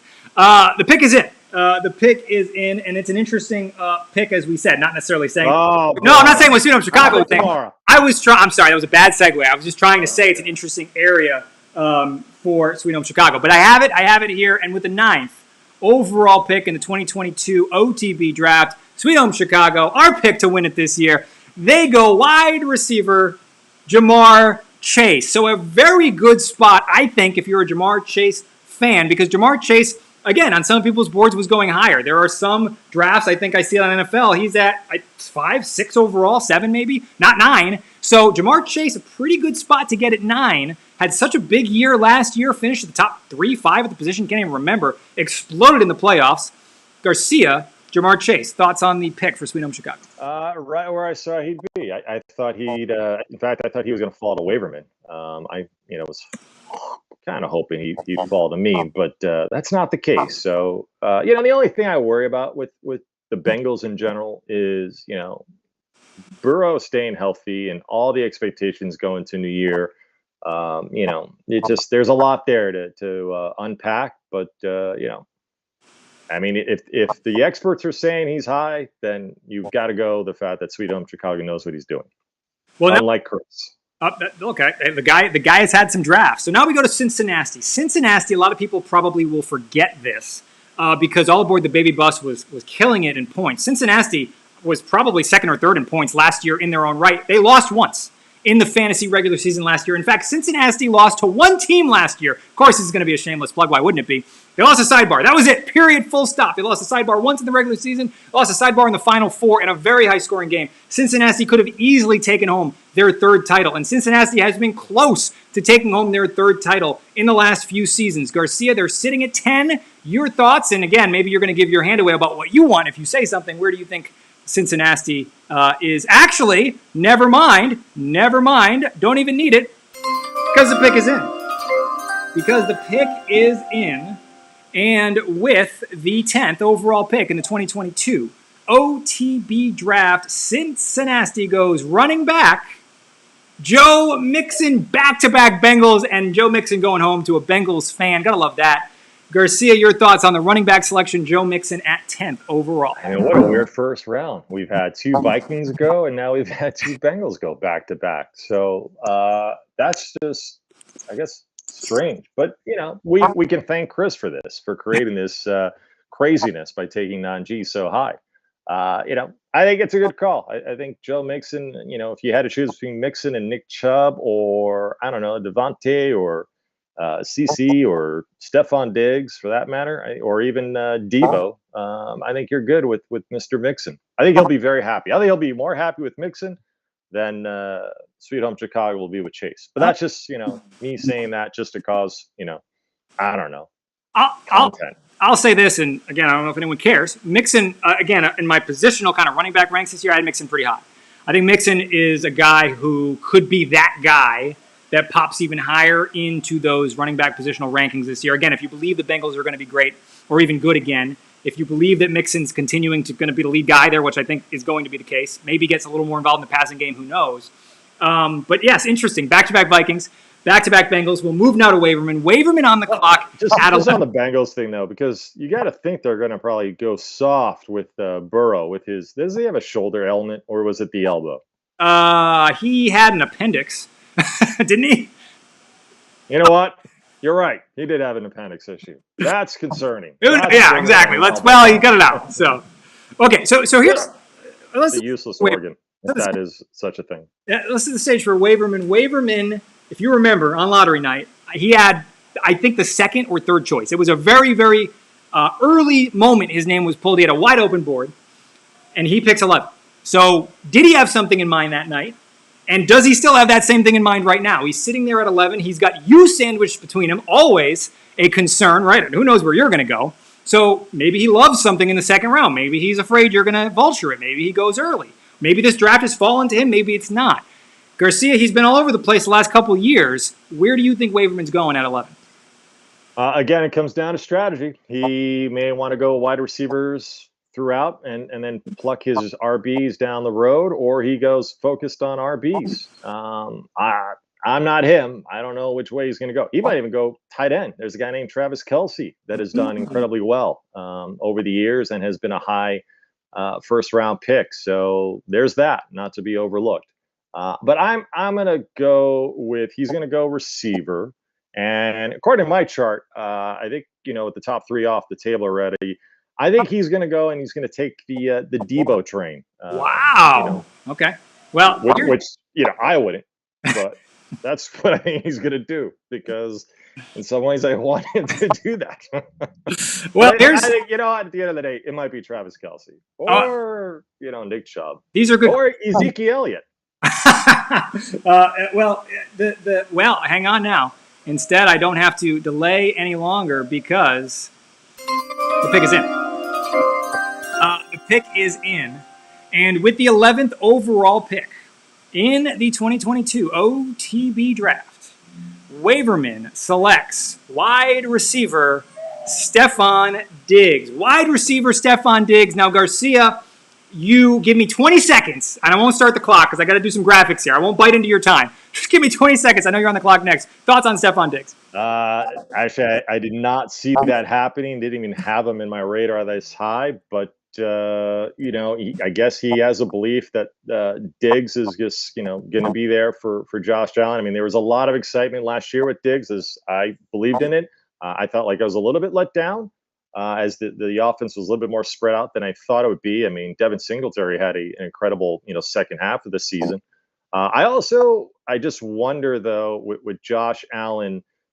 Replicate. I think there was a lot of excitement from that playoff game in the AFC Championship game. How does that carry over? Do we get ourselves a little bit overly excited? They're going to hold them back. The Bills aren't going to be a surprise to anybody anymore. So, those are things that people need to consider. That defense is a force, but they're going to put numbers up. Will Stephon be a main catalyst of it? I don't know. I just have a feeling there might be too many players to spread the ball around now. So we'll see. Well, we're going to put you on the clock, thank you. And I will say, as you're sifting through, we'll get to you in a second. So I told you, by the way, you're not going to be able to think because you're paying attention to this, but I'll tell the audience.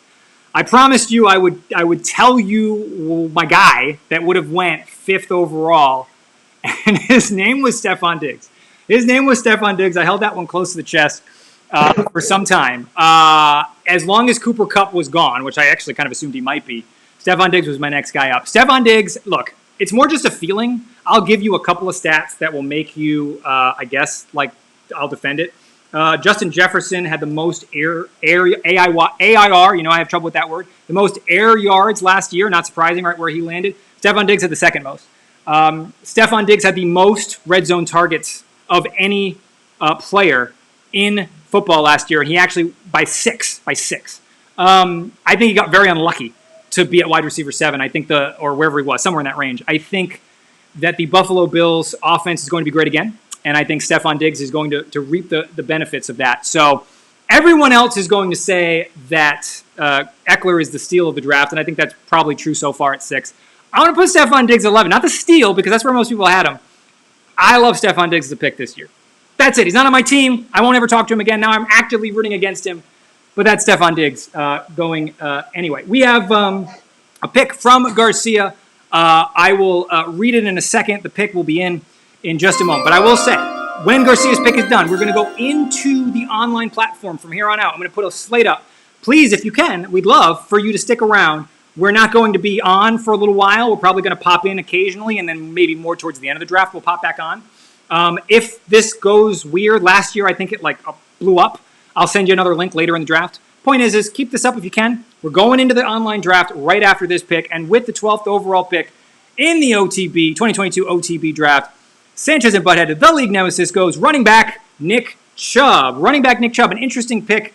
20 seconds or less, Garcia. Your thoughts on Nick Chubb? I was taking the best running back available, and I feel that Nick Chubb will be a focal point of that offense, at least at the start of the season. As Deshaun Watson serves his suspension. And, he was a formidable running back. He put up some solid numbers. I technically in all the mock drafts I did, Chubb just kept falling, and it worked out to my favor based on, these report cards that I got. So I think that's why not go with what's worked in the mock? Let's see if it accounts to something. But, I may be, go with the best player. I know Kelsey's there. I know you still got some high-end receivers, but we're getting limited on the talented running backs. We're now kind of approaching that second tier, and in some cases third. So I feel like go with Nick Chubb. Get me that at least starting running back. By the way, what happens from here is anyone's guess. No, very fair. By the way, I mean, it could have been Najee Harris, but it took 3 years, and I don't know if anything was weird, but it took 3 years. We actually pretty efficient this time. Good for us. I think everything worked. I shouldn't say that out loud. Okay, we're going to go into the online platform now. I'm going to hit the unpause button, 2 minutes per pick from here on out. Like I said, if you can, we're going to keep the slate up. Keep it up. We'll be back in it. But for now, everything else is going to shift to fully online. If you need me, text me. And again, we'll talk about whatever you need. If you just want to talk, that's totally fine too. Slate up going now. We're going out into the online platform. We'll see you there in just a second.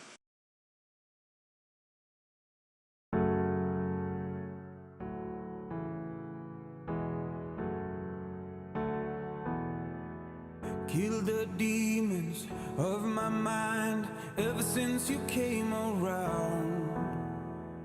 We upriver, running wild. How could I have been so blind? I just live a fast life, forget about the past. I numb out to escape my fears. Friendships only pass by, show up gone like strobe lights. With you I feel something real. And I'd walk a million miles just to see you smile till the day I die. Oh, I need you by my side. We get high on life till the day we die. High on life till the day we die. High on life till the day we die.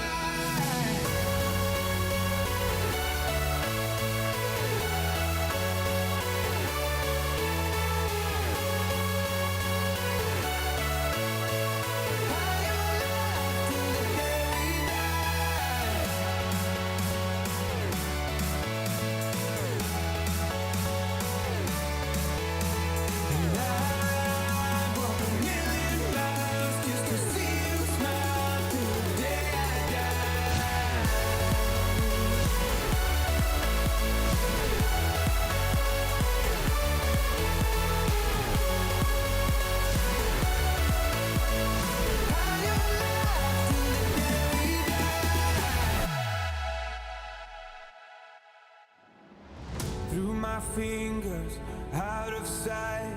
How could I have let you go? Cutting corners, turning stones, but I can only see your ghost. I just live a fast life, forget about the past. I numb out to escape my fears. Friendships only pass by, show up gone like strobe lights. With you I feel something real. And I'd walk a million miles just to see you smile till the day I die. Oh, I need you by my side. We get high on life till the day we die.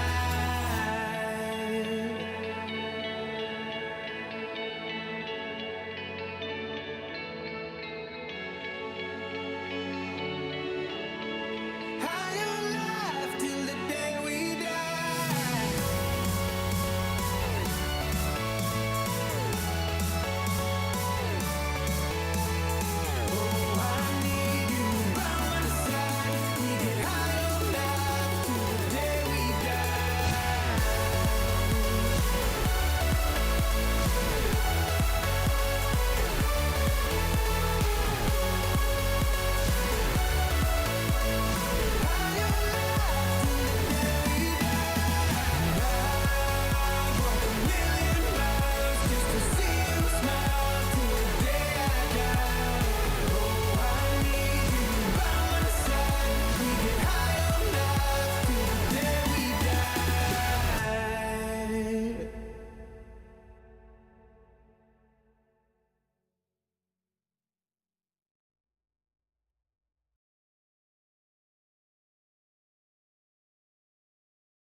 Okay, I'm unpausing the draft for a second here because this is the easy part, guys.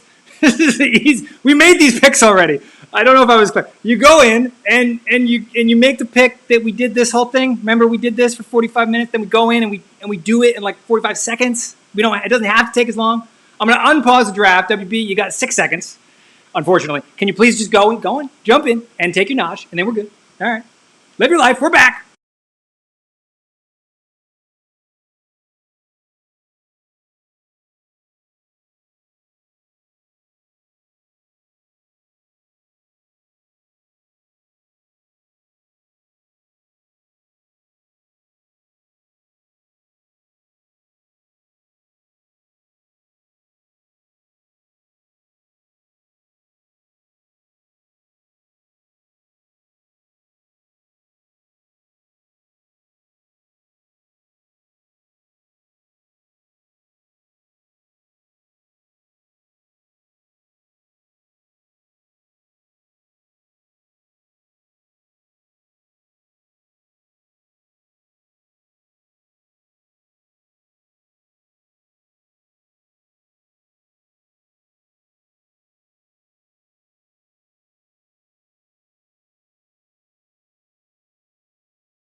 All right, we're back. If you're curious about why we have a pause, it is because, as you may remember, when there is trade conversation, an owner gets 2 additional minutes. All aboard the baby bus currently at the swing here, right? Where is he at? He's at the 2-3 swing.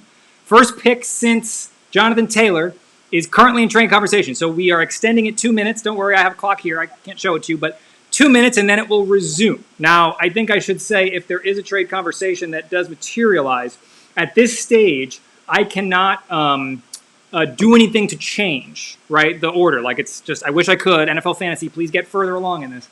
So what that means is that the players, when they swap picks, you guys will have to keep track. I'll keep track with you, but you're going to have to pick players for each other. I know it's a little confusing and annoying, but you'll pick players for each other.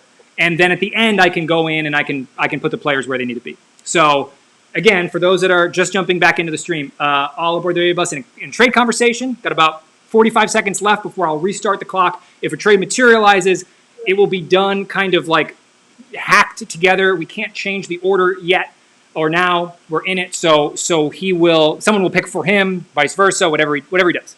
So that's why it is. I'll keep the stream up actually because I'll just announce the trade if it ends up coming to fruition. We got about 15 seconds left, and we have a trade. I am reading it now. Okay, wow, we have a trade. Okay, so and I'll put this in the chat, but you heard it first on the live stream. Here's the trade. All aboard the baby bus is going to receive Devontae Adams and Cincinnati's 8th round pick. Devontae Adams and Cincinnati's 8th round pick. In return, all aboard the baby bus will receive Cincinnati's. Oh wait, do I have this backwards? No, they'll receive his 2nd and 4th round pick. So Devontae Adams and Cincinnati's 8th round pick. In return, all aboard the baby bus is going to give Cincinnati his 2nd, and he's going to give him his 4th. Okay, so because I can't do anything about it, hopefully you guys are hearing me right now, Frankie and Aaron.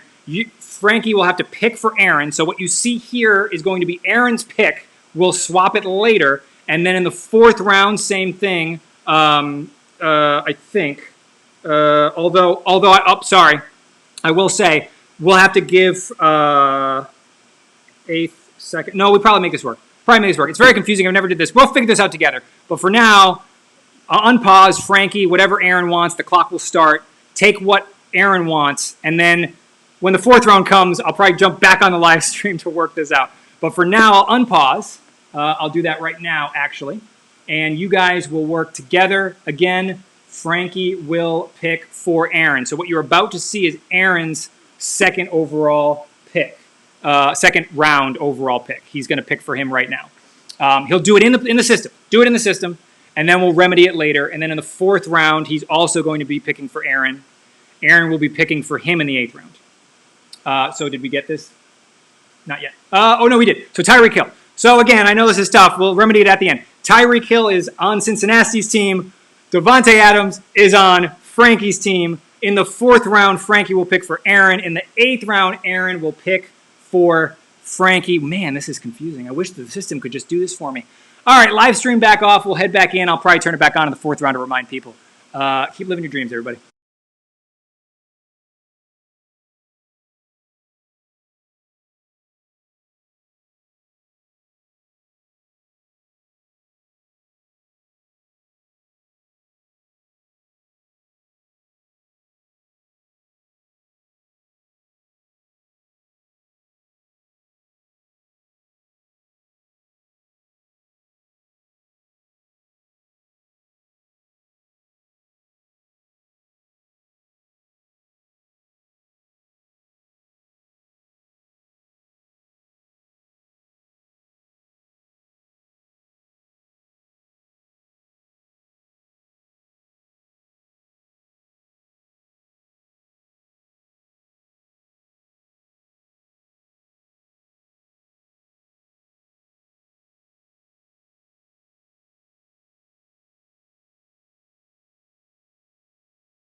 All right, we're back. I'm telling you, this is harder than I work in work. Okay, all aboard the baby bus. As you saw, completed that last trade. Trying to wrap my head around it. It's in the chat right now. All aboard the baby bus is in another trade conversation. So we'll give him another 2 minutes to figure this one out. And please, for the love of God, I just hope that it's something that I can remember and say back. I'm trying to remember. I wish the platform could make it easy. But right now, all aboard the baby bus is involved in another trade conversation. So we will see if that materializes, another minute and 10 seconds on that clock, and then we'll restart the clock for whatever happens after that. I will check my text to see if anything has happened yet. It hasn't. But that's where we're at. So here's what's interesting. We've talked about draft pick trades in the moment are a thing. Before today, we've had obviously a fair share of them before the draft. This is only the second and maybe third time it's ever happened. On our fully offline draft years and years ago, we did have one trade. I think it was between Gronk and Ian. They traded picks, but that was a lot easier because we were all in the room and they could just do it on the board. This is the first time we've ever done it online. So again, apologies if it's going to be tough to follow, but we'll do our best and we'll remedy it at the end. So about 20 seconds here, and then we're going to start the clock. Whatever happens after that has to happen in those 2 minutes. But again, all aboard the baby bus with a pause for an additional trade conversation. Nothing there yet.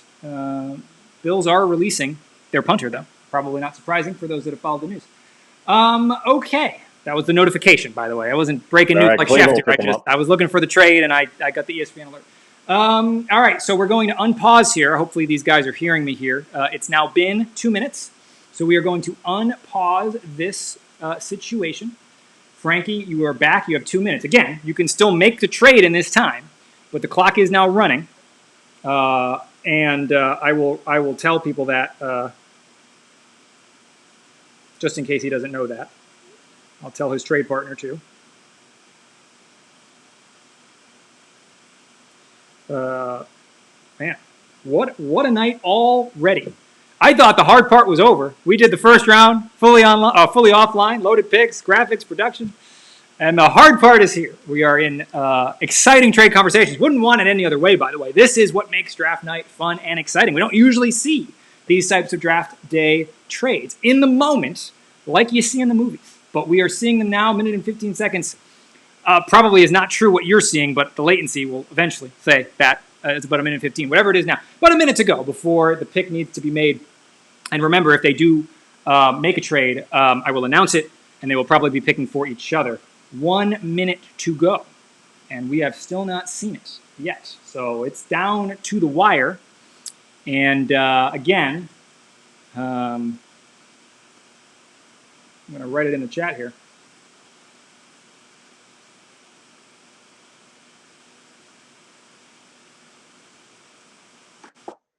I'm assuming they know that.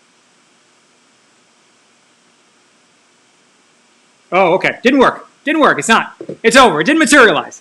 Frankie back. Frankie going to make a pick. 25 seconds to go, hopefully. I think he just did. He did. I'll put the slate back up. We'll see you in a little while.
clock.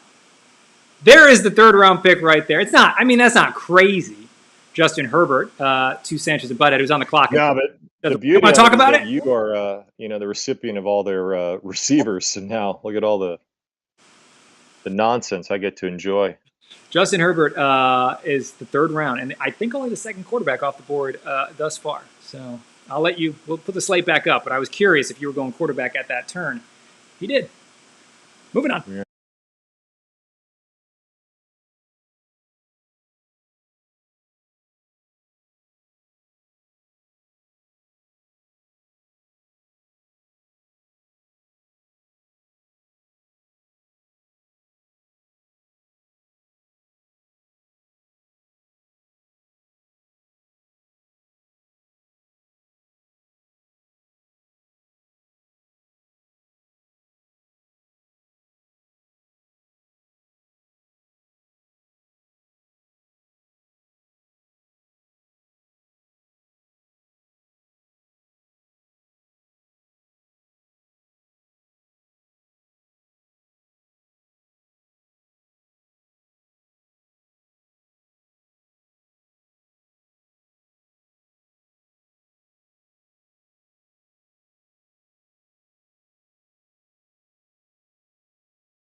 got your hands in mine. And you don't have to listen carefully. I'll tell you 1,000 times. Anything you feel, put it all on me. All of your thoughts, I want everything. And when you get sad, like you do sometimes, put it all on me. Put it all on me. I'll lift you when you're feeling low. I'll hold you when the night gets cold. You'll never have to be alone. And that's all you need to know. No love lost, we got you and I. No clouds, we shoot 'em out the sky. You'll never have to be alone. And that's all you need to know. And that's all you need to know. And that's all you need to know. Simple as can be, I'm gonna be around.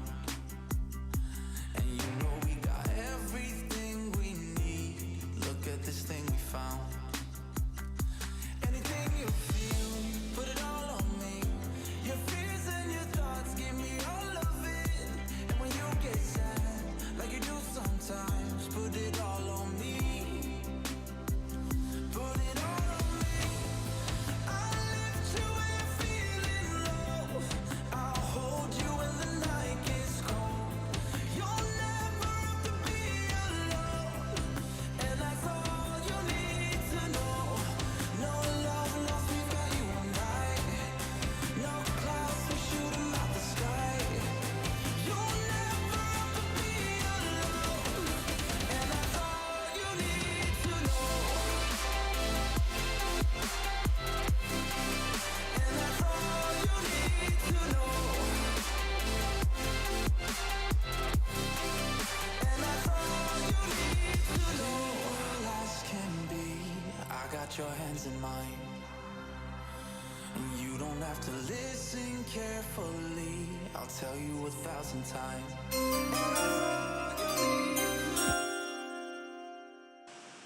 Well, we are back. We are back on the live stream. I'm going to keep the voice down a little bit because got the baby sleeping. So I'm going to try to do this in a nice, soothing, loving voice. Joined, of course, my partner in crime, Sanchez and Butthead, of the league nemesis, Garcia. Before we start going through draft by draft, initial thoughts. Anything that struck your fancy here on OTB 2022 Draft Night? Yeah, Frankie and Cincinnati making that big trade. And then so if I understand correctly, Jalen Hurts goes to Cincinnati. Yes. Is that correct? So the trade, this is, so yeah, good start. This is first in OTB history. Love it. Love the first. We had one other during the draft trade, but that was when we were fully offline that year. So it's a little easier than what we did on here on the platform. But they did it very well. And so Frankie, if I remember off the top of my head, received Devontae Adams and DeAndre Hopkins. Cincinnati received Tyreek Hill and Jalen Hurts. So those will be in the system after the draft. You'll actually, it's kind of weird. On the app, you'll see it looks like they will have dropped them and picked them up. Don't worry. That's just how we have to do it. But they'll be on the teams that they should have. So yes, big news there, Garcia, for sure. Yeah, some of the strategies, some went with the usual balance, and then there's the likes of you and greatest show on paper going heavy on the wide receiver front. You are loving your LA Chargers, man. I didn't know you were such a fan of the powder blue. I got to tell you, it's frustrating to me. I was actually a fan of Los Angeles. I'm on the clock, so maybe I'll go over here. You talk for 30 seconds or so. 30 seconds. I'm not like you. I can't talk for 30 seconds, but I will, and I'll try.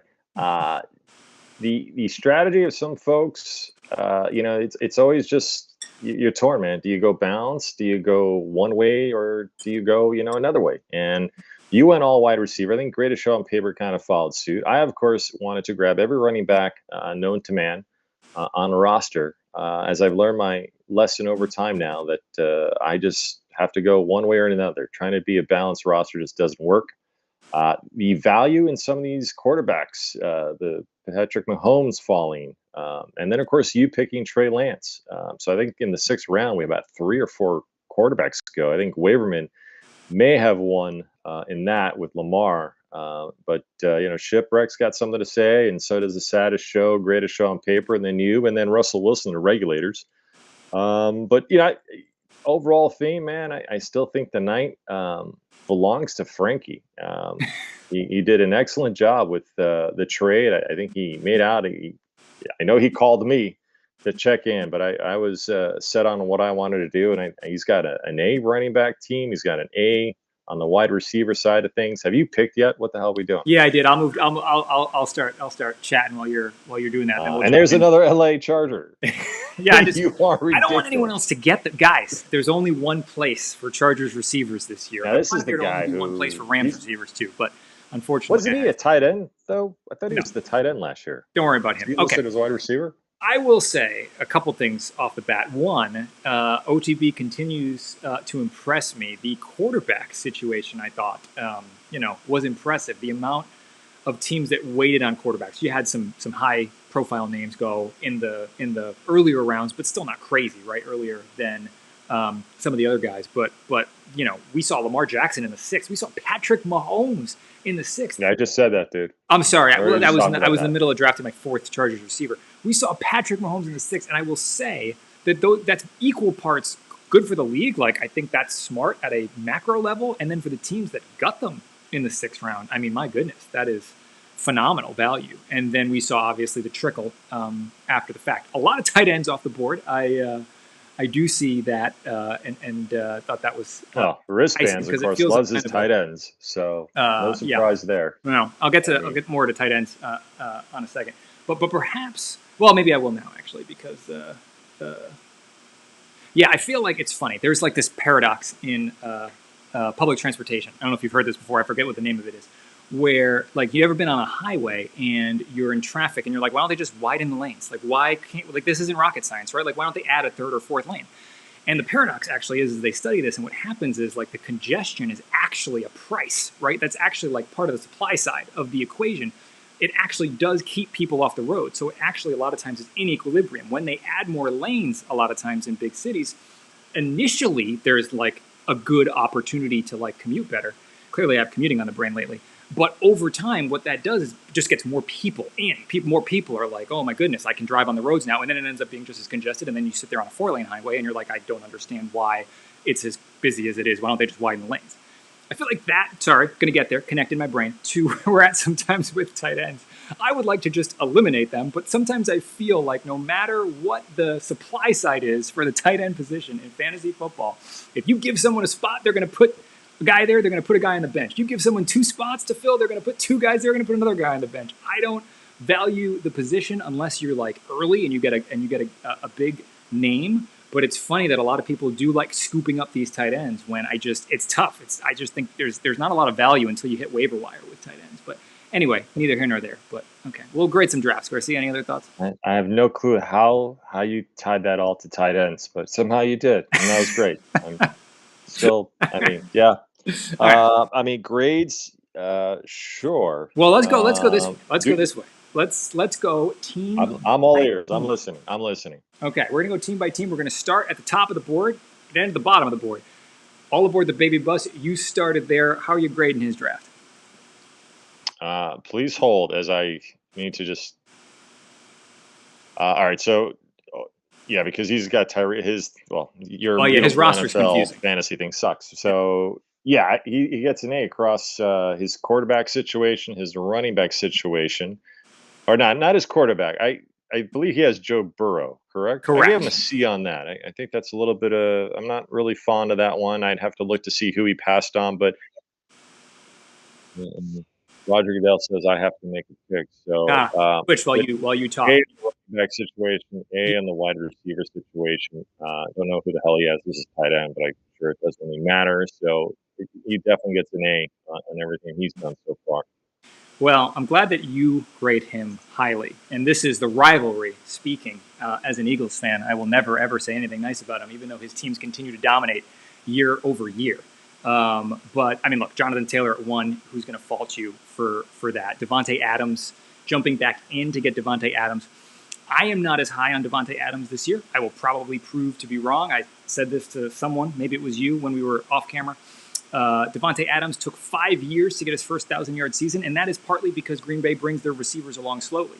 But I am still curious to see Devontae Adams outside of a Green Bay Packer uniform in a new place. I know he's got his college quarterback throwing to him, but I've seen it too many times that Aaron Rodgers makes wide receivers out of nobodies. I'm not saying Devontae Adams is a nobody. I'm just curious where he'll be this year. Will he be close to the Devontae Adams that we think we're getting when we're drafting him? Mike Evans, all he does is catch touchdowns, so no issue there. I thought Cole Kmet, great late round tight end. So I'm actually giving him more praise than I expect. And also, I actually don't mind Melvin Gordon because he just won't go away. And so the value you get at where you get Melvin Gordon is solid too. I'm not a big Joe Burrow fan. As someone who actually streamed him a lot last year, for where he was on the draft board, could you have waited 4 or 5 rounds and gotten something different? Probably. This is all going to come back to bite me when All Aboard the Baby Bus is the best team in the league, and he'll remind me of all the things that I said. But yeah, some things that I didn't love, but he went and got his guys. Kudos to him. He'd been trying to talk trades all offseason, and he went and he did it. He went and got his guys. He wanted Adams, clearly, and he wanted Hopkins post-suspension. Obviously he's got to ride the suspension out, but then he's got maybe an elite receiver still in that position. So kudos to him for those 2 picks is what I would say for All Aboard the Baby Bus. All right, let's shift. Am I on the clock soon? Actually, hang on. I still got some time. Let's shift to number 2, regulators. Where do you have regulators, Garcia? I'm not really fond of his draft. Let's start with his running. I mean, we're just going to crap on everyone's draft. Yeah, I mean, I'm not going to cut. Listen, I'm going to speak here, but no one our league nemesis. I'm not really fond of it. Outside of C-Mac, I'm not really thrilled with the selection of running backs. And then the wide receiver, it's a cute bunch. I think there's potential there, but I'm not sold that it's going to be anything earth-shattering. And then on the tight end situation, I think he was the first tight end to go off the board, if I'm not correct. Did he go before Kelsey? Ooh, Pitts? Look at this. Kelsey and Andrews went first. Okay. He was So I mean, he got the best available, I guess, on the tight end there. So, but Atlanta Falcons offense, I don't know what to expect of them. I can't even tell you who their quarterback is right now. So I'm not really high on the Falcons as an organization. And then on the quarterback front, listen, man, Russell Wilson. There comes a time where things catch up to you. And I think Russell Wilson is just the time has come and it's gone. Yeah, let me toggle over here. I might be on the clock in a second, but let me see how much I can get through before I start here. So regulators again, C-Mac early. Oh, on the clock. Please hold. Continue to pontificate, or if you want, I can jump back to regulators if you want to go to WB. I know you got a lot to say about WB, so if you want to talk WB, you're more than welcome. I have nothing to say about WB. Nothing. Absolutely nothing. I'll pass. It's not worth it. Not worth the conversation. No. I mean, who do you need? You don't need anything. You have a perfect team. I would not go that far. I think it's a stretch you took Alan Lazard in the 4th round, but that's just me. Is there any Chargers available? That's a good one.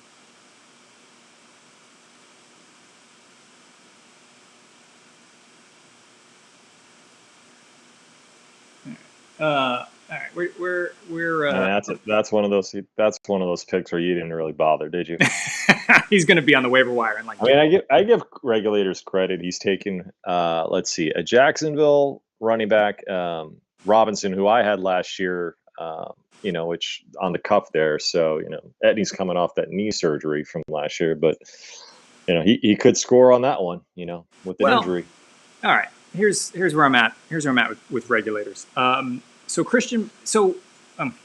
here do we start? So Christian McCaffrey, 1.02. It's hard to fault him there. Leonard Fournette, never been my favorite guy, but I'm always proven wrong by him. He's about 300 pounds. He's looking like Eddie Lacy.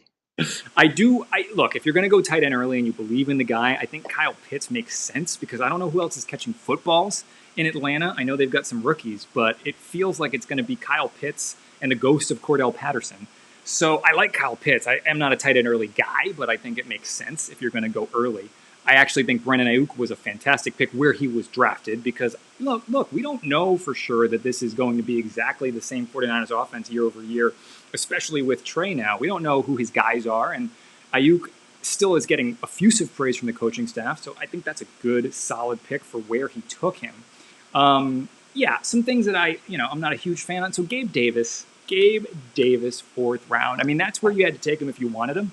And you can say the same thing about some of the guys on my roster that were early. It was a lot of hype for Gabe Davis, and he went out in the preseason, he caught another touchdown, and it feels like, okay, it's the Gabe Davis show. I don't know. I mean, I was very high on Diggs, so I think Diggs is going to be the rocket launch in that offense. I think the offense is still going to be great. I think Gabe Davis ends the year like 900 yards and like 8 touchdowns, but they're all in like 6 games. And so he's going to be a tough guy to play consistently in fantasy when he has the clunker game, because I still think he's that guy. Could be wrong, but that's where I'm at least with him. Sanders doesn't get into the end zone, so that's an F. And Renfro actually is a solid pick, especially late. We all assume that all the targets are going to be sucked up by Adams, and he's going to get a lot of them. But Renfro very quietly was like, wide receiver 10 or 12 or something last year, and I think that should continue. That rapport with Carr should still be there. So I think that's a solid pick too. I mean, again, I just look at, you chose Fournette over Barkley, over Evans, Let's go. over Mike Williams. That just, I don't know. Yeah. I wasn't high on Fournette. I've heard some terrible things about his conditioning. And when you play for Tom Brady, if you're not fit and ready to go, man, you'll find yourself in the doghouse.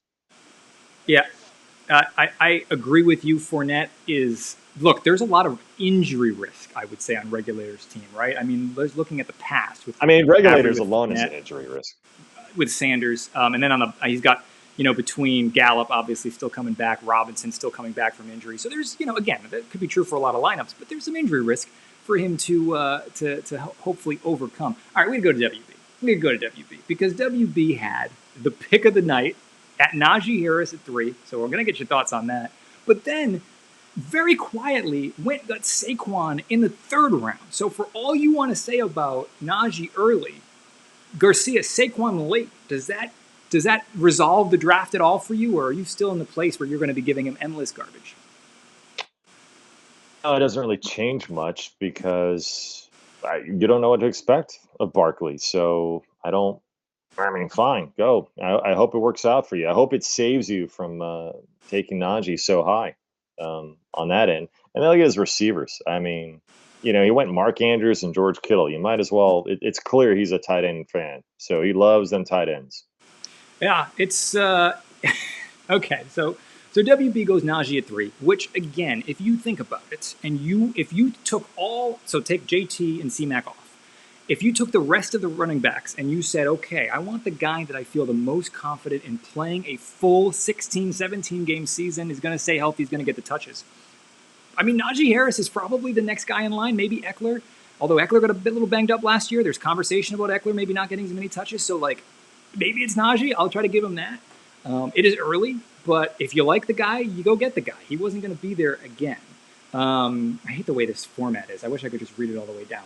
I mean, Andrews, again, where he got him, tight end 1 last year, getting him after Kelsey, not bad. Saquon is a great pick in the 3rd round. I don't know if Saquon's going to, as a Giants fan, I hope Saquon's coming back healthy, but I don't know that he will be. But to get him in the 3rd round, there were some people advocating for Saquon in the 1st round this year. And so those people are stupid. What people are you talking to that would advocate for Saquon Barkley to be a 1st round pick? There were I mean, go back over the 1st round again and tell me where does Saquon get picked? Well, hang on. My computer's messing up here, but I'm going to get there. We're gonna get Even there. your computer knows that was a stupid take. Yeah, the computer turned off when it heard me say that. There we go. Got it back. My team's apparently on the clock. All right, so again, I think Saquon in the 3rd round is a solid spot. Let's kind of get past. It's solid. That's great. It is. It is. Darnell Mooney, where he got him, late round. Again, come on, Justin Fields is your quarterback, man. I got to tell you, Darnell Mooney. The offensive line stinks. He's going to be on his backside half the time, or running for his life. I think that's a solid pick where he got him. I also think that George Kittle, LOL, we just talked about the weird. He gets an A+ on tight ends. He gets an A+. He gets A++. I mean, George Kittle is remarkably undervalued this year because he was hurt. And he comes back For all we know, he's Trey's favorite target. I don't think he is. I don't exactly know what that offense is going to look like. But for all we know, Kittle goes right back to form and is like, tight end 2-3 this year. So it's an interesting snag, the 2 tight end format. It may be his trade bait for later. Of course, he goes and gets his Cleveland Brown Kareem Trade Hunt. bait. I mean, come on. Wristbands? Trade bait? That's true. He's never traded. Have you ever had a trade offer from wristbands? That's fair. And of course, he goes and gets his Cleveland Brown. The Walker. Yeah, he's hoping for my boy Chubb to get hurt so he can just pounce on that with Kareem Hunt. Good for him. I hope it works out. Again, I mean, there's risk up and down the lineup here. Again, you hope that Saquon's going to be great, but you don't know. But for me, Saquon and Najee, like, think about it this way. There were some people's boards that had Saquon and Najee both in the first round. He got them in very different rounds. I get Najee in the first round. I get it. Okay. At 1.03, I don't get it. Yeah, I mean, so again, I'm going to probably at the end, I'll pick my 2 or 3 favorite drafts. I'm going to put this one aside for now. I don't know that it's going to be there, but I actually am trying to defend the Najee pick more than maybe others. You're just trying to be the commish, man. Trying to stay under the radar. No hot takes from you. Oh, well, I already told you I didn't like Regulators or Frankie's draft so far. So doesn't that count? First of all, I think it more has to do with just your rivalry with Frankie. This is true. I mean, it was facts about Regulators. That I can't, on that one. All right, let's go to Phil the Thrill. Let's go to PTT. He goes and gets his boy, Derrick Henry, 4th overall, which again is fine. I think a lot of people had him in that range, so he goes and gets him. He goes and gets your Jets running back. I'd have to find. Let me see the round here that he snagged him, because this is going. Right? What? Sorry. He was in the 4th round. Yes, got him in the 4th round. Got his Jet running back. More on that in a second. Gets maybe the guy in Atlanta that not named Kyle Pitts that should maybe catch passes. Always tough to trust a rookie receiver. Chris Godwin. Can either one of those guys, can Regulators or PTT tell me who the quarterback is for the Falcons, just because I don't know who that is? He's your boy, Marcus Mariota, Yeah. Okay, so. I don't need to say anything else. Okay. Goes and gets Kelsey in the 2nd round. Kelsey is the only guy that I'm aware of catching passes from Patrick Mahomes. I'm sure that will change, but right now he's the one guy in Kansas City that I could depend on having a football in his hands near an end zone. And then Chris Godwin. I didn't get there yet. Chris Godwin, again, is coming back from injury, but Chris Godwin, I don't remember where he snagged him. That was a solid snag, I think. PTT. I hate this format. I absolutely hate it. If you just go to the roster does Godwin it tell me what round he picked him in? 6.9. Oh, you're right. London was the 5th round. So Thank you. I'm an idiot. I see it now. On receivers. I don't even have to go back. Then he's got Elijah Moore of the Jets. Elijah's coming off a pretty solid rookie season, but it's Godwin, the Jets. Godwin late 6th. Godwin. That's solid. That's a solid pick, I think. Do you agree? The Godwin, yeah. I mean, my only concern is, again, to your point, the injury, and then he's also got Julio Jones now as a 3rd receiver. Yeah. So it's but Brady knows how to pass it around and the concern with PTT. So I think that'll work well. The concern I'd have with PTT is the bench. Not a lot of depth on the bench. It's got a lot of tight ends, and maybe Burks comes along in Tennessee. But that first running back injury, which we all know happens, and again, this, by the way, someone's probably like, LOL, how many running backs do you have on your roster? But the first running back injury, you got to jump to waivers or you got to make a trade. And so it just requires you to be more active when you don't have a ton of depth in the running back position. So that's the one kind of watch out there, I would say, for the team. But overall, going to get Josh Allen, going to get Travis Kelce, getting some late round goodness in Chris Godwin. We'll see with your boy Hall there, the Jet running back. We'll see if he ends up. He's got 2 Jets because he's got Elijah Moore on his roster too. And Kadarius Toney was the one giant that flashed. So maybe Kadarius Toney is the guy.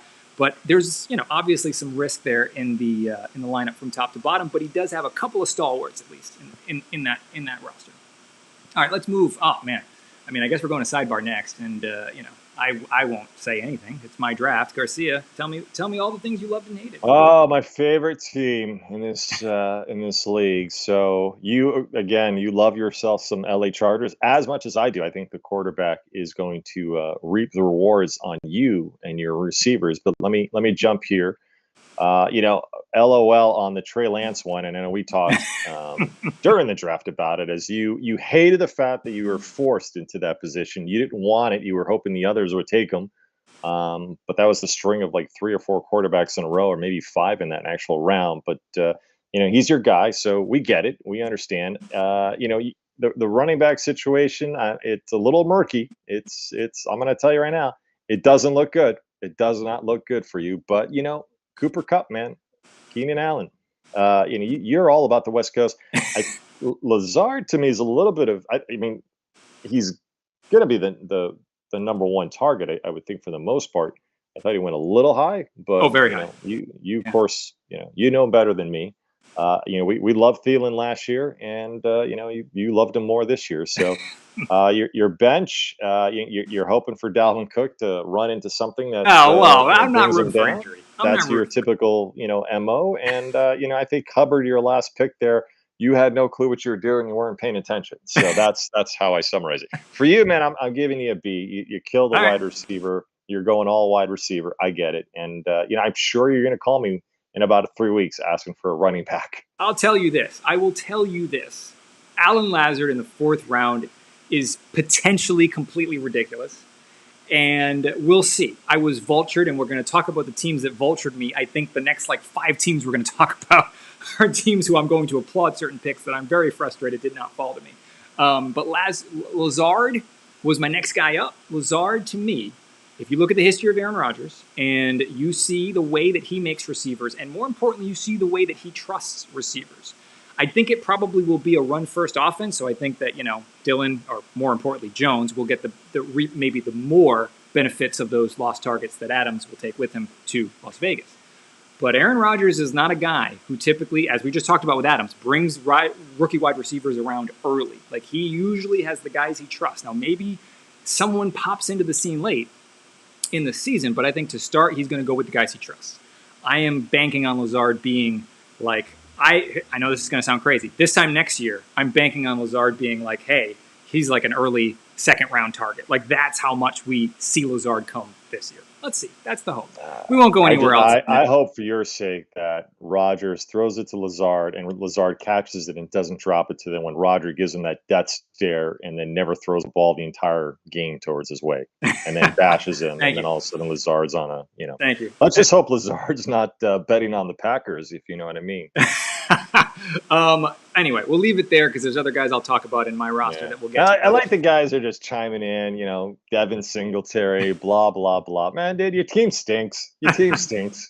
No, it's not good. It's a terrible draft. If you could do a redo, you'd do it right now. I didn't. Fournette. I was hopeful that Trey would fall further, but I mean, he's coming home, right? Like, I can't. He's already got a Super Bowl ring. He's got like come on, let's ride this 3-10 season together. I see where you went with that.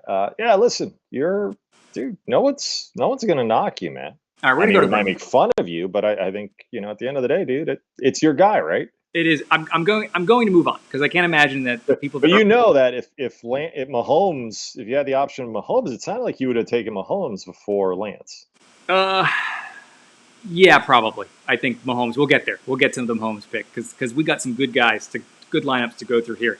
Here we go. We'll start with Gronk. The next guy up past me in the original kind of 1st round order. Gronk goes and gets Austin Eckler early. Late. Sorry, I'm all over the place right now. Later than most people probably would expect. I mean, you can't say anything about that pick because he fell. I mean, he snagged. Kind of where you would see Najee around. That's exactly right.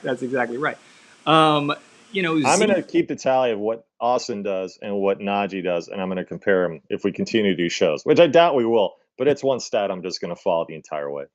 I hope that you do. By the way, I got nothing else going on. Do you want me to throw it to you first for this one, or do you want me to just keep talking? No, you keep talking. I'll see what I can add to it if I'm allowed to. Okay. Obviously loved Eckler. Zeke, to me, like, there were mocks where Zeke was going in like the 4th round. So like Gronk went and got him. And like for the name, for the usage, I think it's probably okay. I don't know where he's at. It was such a weird year last year with the injury and just not looking good, probably because of the injury. But I think Tony Pollard is not nothing, and we'll get to him, I think, in a couple drafts. So Zeke in the 2nd round is a little scary. But then if you continue to move, James Conner, I mean, look, he's not a flashy guy, but all he does is score touchdowns. And I think all he's going to continue to do this year is score touchdowns. He finished, I think he was a top 5 running back last year or close in half PPR, and he got him in the 3rd round. There's nothing wrong with that.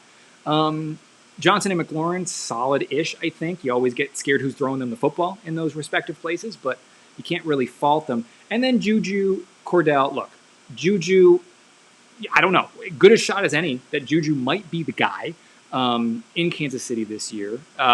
Maybe the most reliable target for Patrick Mahomes, but this could be an offense where a different guy is the guy every week besides for Kelsey. So that might be what keeps people away from Kansas City this year. Cordell Patterson's going to open the season as RB1. I don't know how long that will last. It's probably going to be a committee that will annoy you. But that's flex 3, right? That's your 3rd flex. And that's not bad because he's going to be running back and receiver. Will he be the guy from last year? Probably not. But will he be flex 3? Will you be able to bail out an 8th-round pick for him? I mean, I think that's just fine. Garcia, your thoughts? And I'm not a big fan of the bench. Well, but I talked enough, so we'll go to you. Tell you something, dude. The starting lineup is solid. I like, I'm a fan of Eckler. I think he did well with Rodgers. I think Connor, part of an explosive lineup there, offense. I think Patterson, to your point, I think he'll be the number 1 target. But I guess the question, and maybe there is no real answer, but why the hell do you have 2 quarterbacks on your bench? Gronk, okay, so I don't know if Gronk is in the YouTube stream right now that he can comment on this. I would love to hear it firsthand because he always does this. He always goes 3 quarterbacks deep. I don't understand.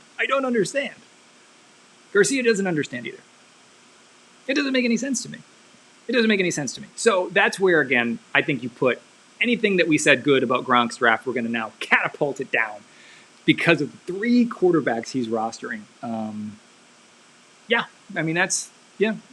Garcia, any final thoughts on that one? No, I mean, I would love an answer on why there's 2 quarterbacks on the bench. Gronk, you're in the stream. Unless there was a rule change, but I'm not aware of it. No, Carl wished that there was, but there wasn't. Okay, let's move to Ship.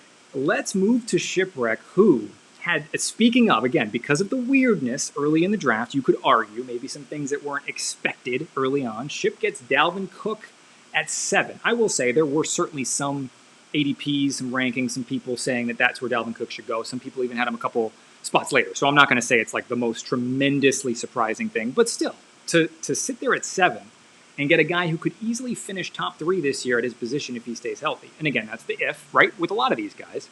Got to like that at 1. And CeeDee Lamb at 2.6. Again, thinking that CeeDee Lamb will be even more the guy without Amari there. They, yes, they spread the ball around, but CeeDee Lamb could be like wide receiver. I mean, could he be a top 4, top 3 guy this year? Like, it's not crazy that could happen.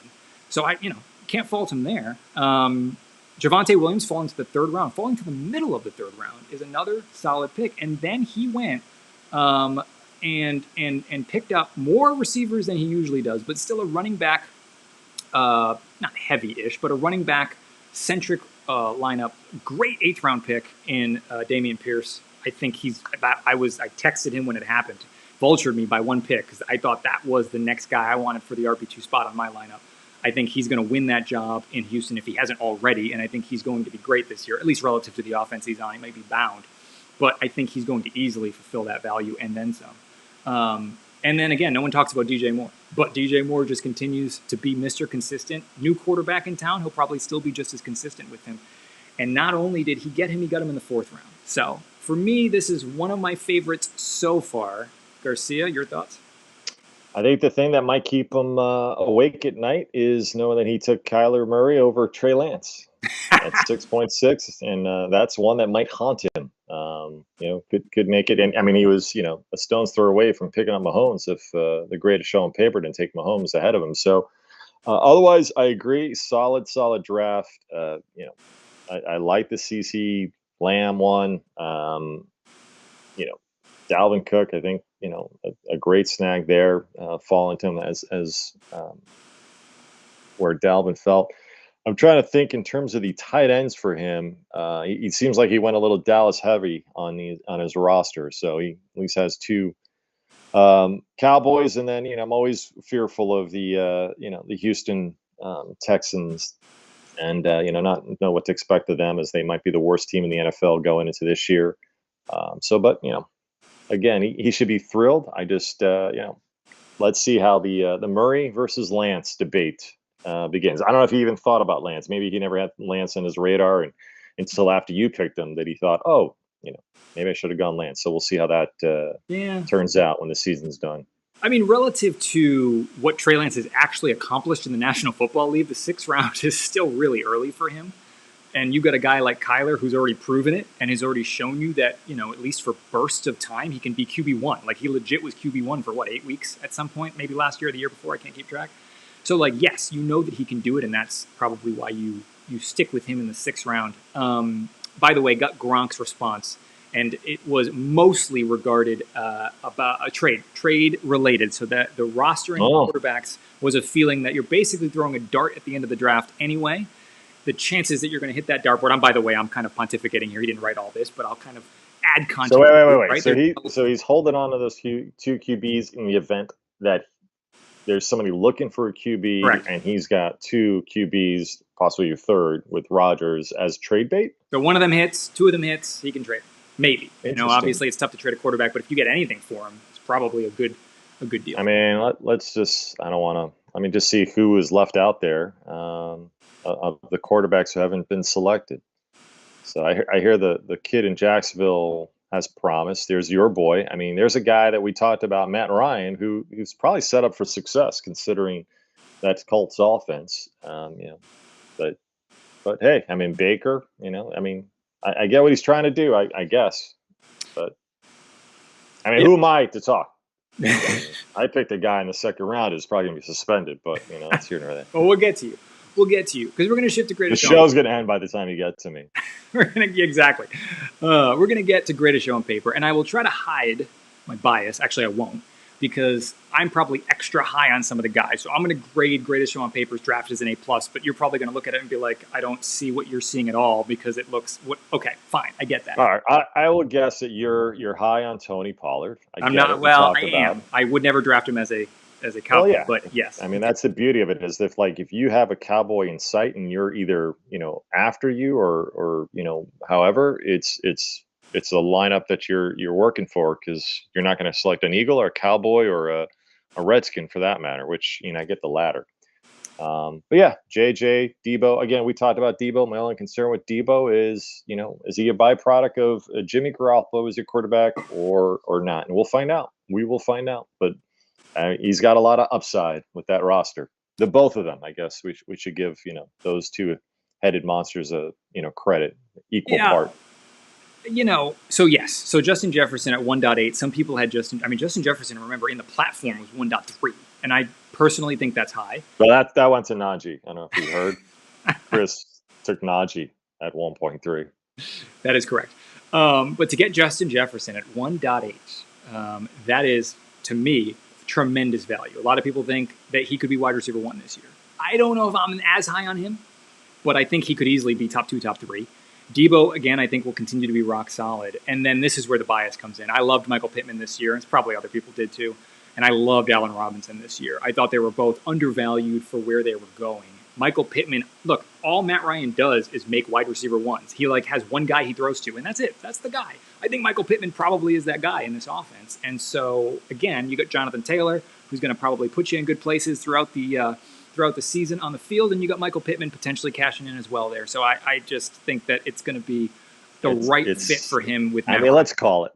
It's the even year or odd year, whatever the hell it is. It's the every other year. So greatest show on paper. If he's not in the championship game, or correction, they are not in the championship game, it'd be a surprise considering the way the lineup is right now, comprised of. And look, Allen Robinson, Matthew Stafford does not get enough credit. This guy, was the quarterback behind 2 of the best seasons in wide receiver fantasy history in the last 10 or 12 years. And this guy's going to come back now with Allen Robinson, that is, finally has a quarterback throwing him the football. We saw what he did with Cooper Kupp last year. We saw what he did with OBJ. OBJ was a cast-off before he got to LA. Nobody was able to make this guy work, and he goes and he would have been the MVP of the Super Bowl. If he did not get hurt, I will tell you right now that OBJ would have been the MVP of the Super Bowl. And so you go and get a guy. I mean, that's a hot take right there. That is a hot take. I mean, that's. I believe it. I believe he was trending that way. And so now you get a guy in Allen Robinson who, again, like Cooper Kupp's getting all the headlines. He's going to get drafted early. But here's the beauty of this: is the fact you're really excited about Allen Robinson, and you've got Cooper Kupp as your number one. The beauty of the fact that Allen Robinson might take some of these snags away from Cooper Kupp, you're just going to be in turmoil all week. Here's what I'll say. I was about to say, you're right, because the defenses hopefully watched some tape last year and maybe will guard Cooper Kupp this year. I don't know. Crazy thought, because they didn't do it. You selected Cooper Kupp. Here, talking about defenses are watching video. They might take away. Like, really, dude? What are you thinking? Because again, why did you select I still think Cooper Kupp will be fine. I still think he'll be solid. I don't know that he'll finish. I hope for your sake he is, because it's one we will not let go of. Remember that I wanted both of them. You are the same guy who put up 40 points one week. I remember that I wanted both of them, and that probably, if I could have had all Rams and all Chargers this year, I would have. But that's all games mostly on the West Coast, at least 8 of them. I want to be up late. I want to be up late watching my fantasy lineup. Okay, we probably spent too much time on him, but Patrick Mahomes, the last thing we've got to say about that you got to steal Mahomes in the 6th round. How he dropped that, I don't know. It's amazing. It's amazing. And again, there is some uncertainty with him because we don't know for sure what the offense is going to look like sans Tyreek Hill. The offense hasn't looked quite as good when Tyreek Hill's not been in the lineup, but Patrick Mahomes in the 6th round, full stop. How do do not? So again, GSOP. GSOP but one has to wonder that they change their scheme to more go underneath without Tyreek and the long ball. Yep. Sorry, I lost you for a second. Was the question? I was trying to say do they change their scheme to where instead of the deep threat with Tyreek, they're more underneath. They're going more of the short passageway instead of these deep balls. It's possible. Their philosophy changes. If they play them like they did last year, right? The question is, will Mecole, MVS, or I guess maybe Sky, will one of those guys take the top off the defense and be consistent? Not just fast, right? But consistently good enough for defenses to be concerned. And then you could sit there and say, okay, now the offense becomes something that we are worried about. Because the concern is you just key in on Travis Kelce, you let him go dink and dunk, and the offense doesn't look good. Either way, Patrick Mahomes in the 6th round, it's going to be fine. But you do wonder if, will he be the Patrick Mahomes that should have been drafted in the 3rd round? We don't know. But 6th round, he's going to be fine. Yeah. All right. Sweet Home Chicago. Sweet Home Chicago. Any initial thoughts on Sweet Home Chicago? Our pick to win it all before the draft began, huh? What'd you say?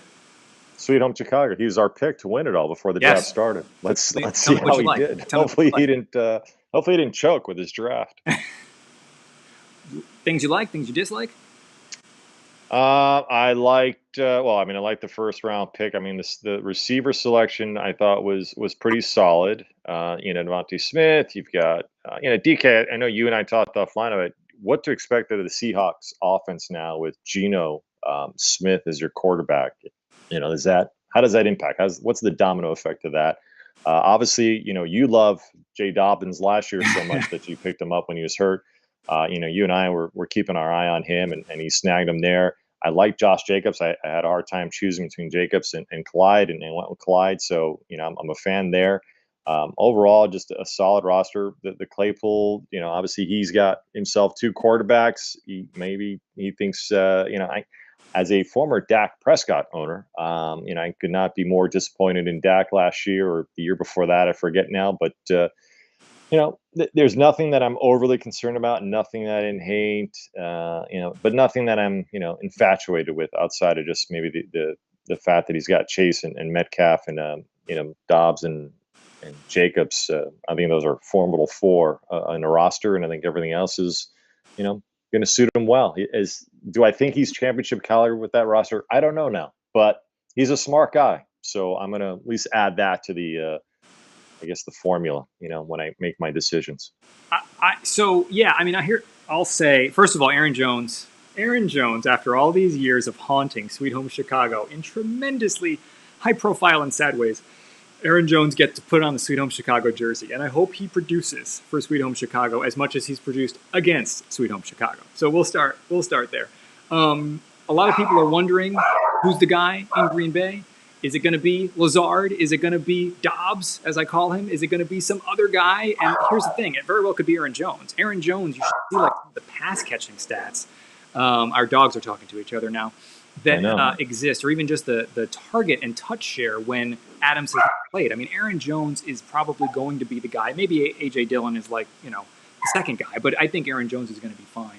And you're right. Like, I look up and down this lineup, I don't see anything that I can really like say, not sure about that. I mean, again, Jones and Montgomery are solid. Dak in the ninth, solid. Chase is going to be great, I think, again. DK Metcalf, we're not sure who's throwing to him. Well, we know who's throwing to him. We're not sure who's throwing to him. And then, yeah, JK's coming back from injury, but in the fifth round, eventually, like, he's the guy there, we think. So if he can get back, even if he's not like 100% in week one or they're easing him in by the end of the year, I think it's going to be the J.K. Dobbins backfield. Josh Jacobs continued to fall, rightly so. But when you get Josh Jacobs in the sixth round as your flex two, it's hard to fault you, all right? This is a team that has no interest in Kenyon Drake. I know they have some other guys, which LOL, Sweet Home Chicago, Kenyon Drake. They had no interest in Kenyon Drake. They've got a crowded backfield, but Josh Jacobs is probably the lead there. And so, again, nothing wrong there. And then Devontae Smith as your flex three in an offense in Philly that I think could be a really good offense this year. Like, Philly might be that surprise team this year and maybe the team that wins the NFC East. And I will say, last thing on Sweet Home Chicago, you know me, I'm not a big, like, roster another quarterback. If you were going to roster a second quarterback this year, I don't mind Tua, because I'm not saying that I'm on Tua this year, but I'm not saying that because I do think there's a chance. Like, people forget that Alex Smith was QB2. Now, granted, he was with Andy Reid as well when he was QB2 with Tyreek Hill, but he was QB2 the year he had Tyreek Hill on his roster, throwing to him. So let's think about Tua as a potential breakout. And I think if you're going to roster a guy as a quarterback late, you might as well roster a breakout chance, which I think Tua could be. All right, let's move. I'm trying to keep track now. 10. Cincinnati. Garcia, initial thoughts on Cincinnati's draft? Let me jump to. Why don't you go ahead, take the lead on this one as I look it over. All right, now remember, Cincinnati's lineup is not going to look quite right because he's got guys that we need to switch. So Devontae Adams should be Tyreek Hill. And his quarterback is empty, which I love. I love that he didn't go get another guy because he didn't need to. His quarterback is Jalen Hurts. You might want to make a trade with Gronk. That's right. So what? Well, LOL. Okay, so the guys that are not his right now are Hopkins, and Adams. He will have Hill and Hurts back. So one of his players on his bench, maybe it'll be Mecole as I look quickly, or actually it could be Michael Carter. I think Michael Carter might end up starting for the Jets to start the year, I think, unless I'm not a big Jets fantasy person, so that might be false information, but I think he might be there. Gainwell's also a guy that a lot of people are high on, so he's got some good options on the bench to plug in there.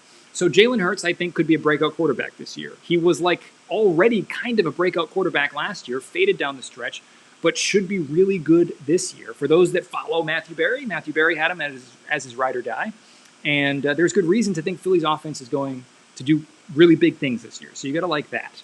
Tyreek Hill, we just talked about him, right? We don't know how he'll be outside of Andy Reid and outside of Patrick Mahomes, but Tyreek Hill's a really good football player. Tyreek Hill will probably be okay. And when you can get Tyreek Hill at the end of the second round, it's hard to fault the person that goes and takes him.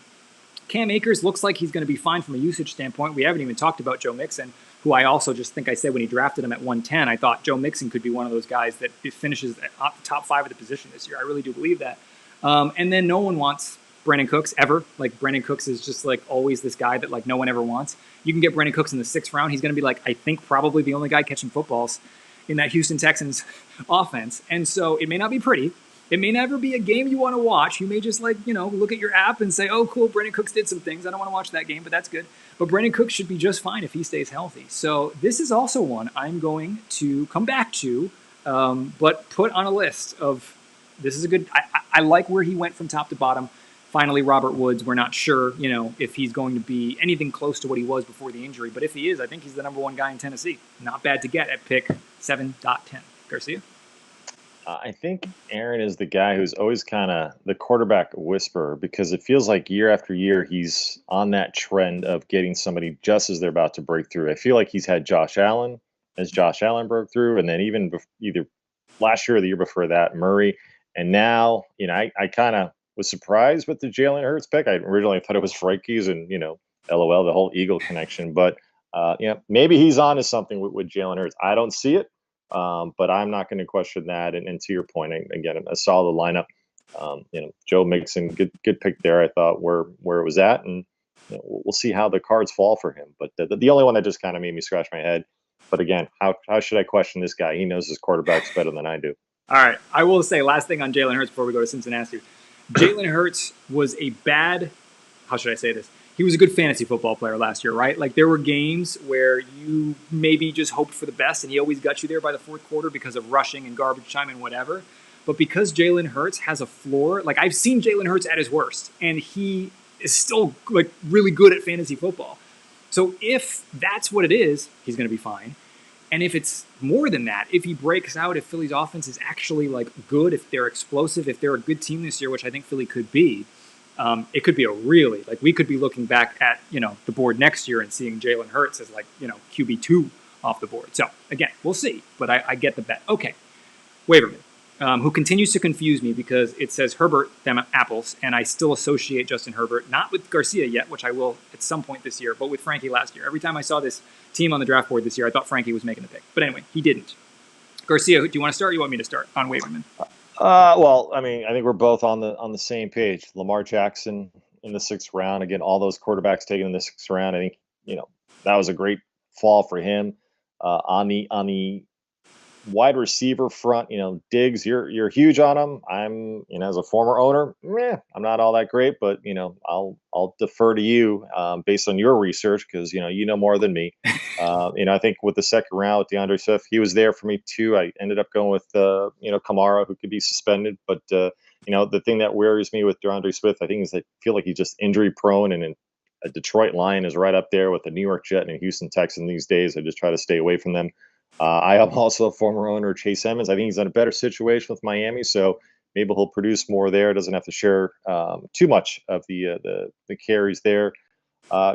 Denver's offense. I hope that I benefit from Russell Wilson to some degree. So he and I are kind of on the same page. He took Sutton, or I think I have Judy, and then Christian Kirk is a name that I was with Cardinals last year, and here he is. I mean, he gets this huge deal with Jacksonville, so. All eyes are going to be on him. I'm surprised he's going to be the number 1 wide receiver on that team. That he would be an 8th round pick. I thought he would have gone higher. So overall, the starting lineup's pretty solid. I can't speak much to the bench because half those names, I've never heard of these guys. Well, then Julio Jones. So not much I can say on the bench. I hope it works out well for him. I mean, Scott's kind of more of a third back on that depth chart, if I remember correctly. Yeah, there are things I don't like about it. Things I don't like about it. And this was great, by the way. Waverman and I always hate each other's drafts. And so I'm not going to say I hate his draft by any means, but there are things I don't like. There are things I do like. We'll start there. We'll start on the nice side. I do like Lamar Jackson in the 6th round. Like that, like the guy's playing for a contract this year. The guy is clearly still, like, with the floor in his rushing, just like an absolute, like, start every week guy. He's a cheat code when he's at the top of his game, in fantasy in particular, and honestly in real football. And you get him in the 6th round, and again, as long as the guy stays healthy, could he be QB1 this year? He could be. So you got to love that. I don't like DeAndre Swift. He knows I don't like DeAndre Swift.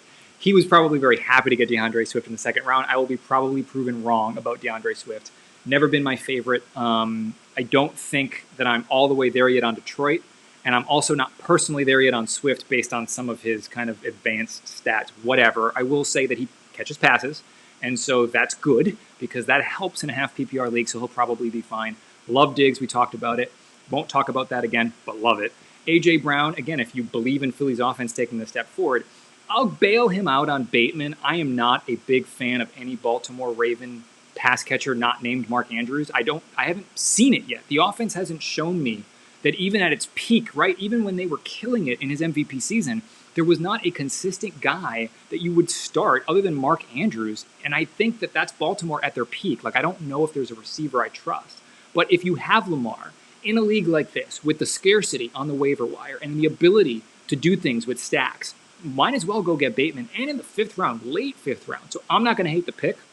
I don't know that I have confidence in it, but where he got him and the stack with Lamar, I'm not as high on Denver this year, so his tight end wide receiver stack there, I will probably get this shoved in my face in a few weeks when Russell Wilson is cooking.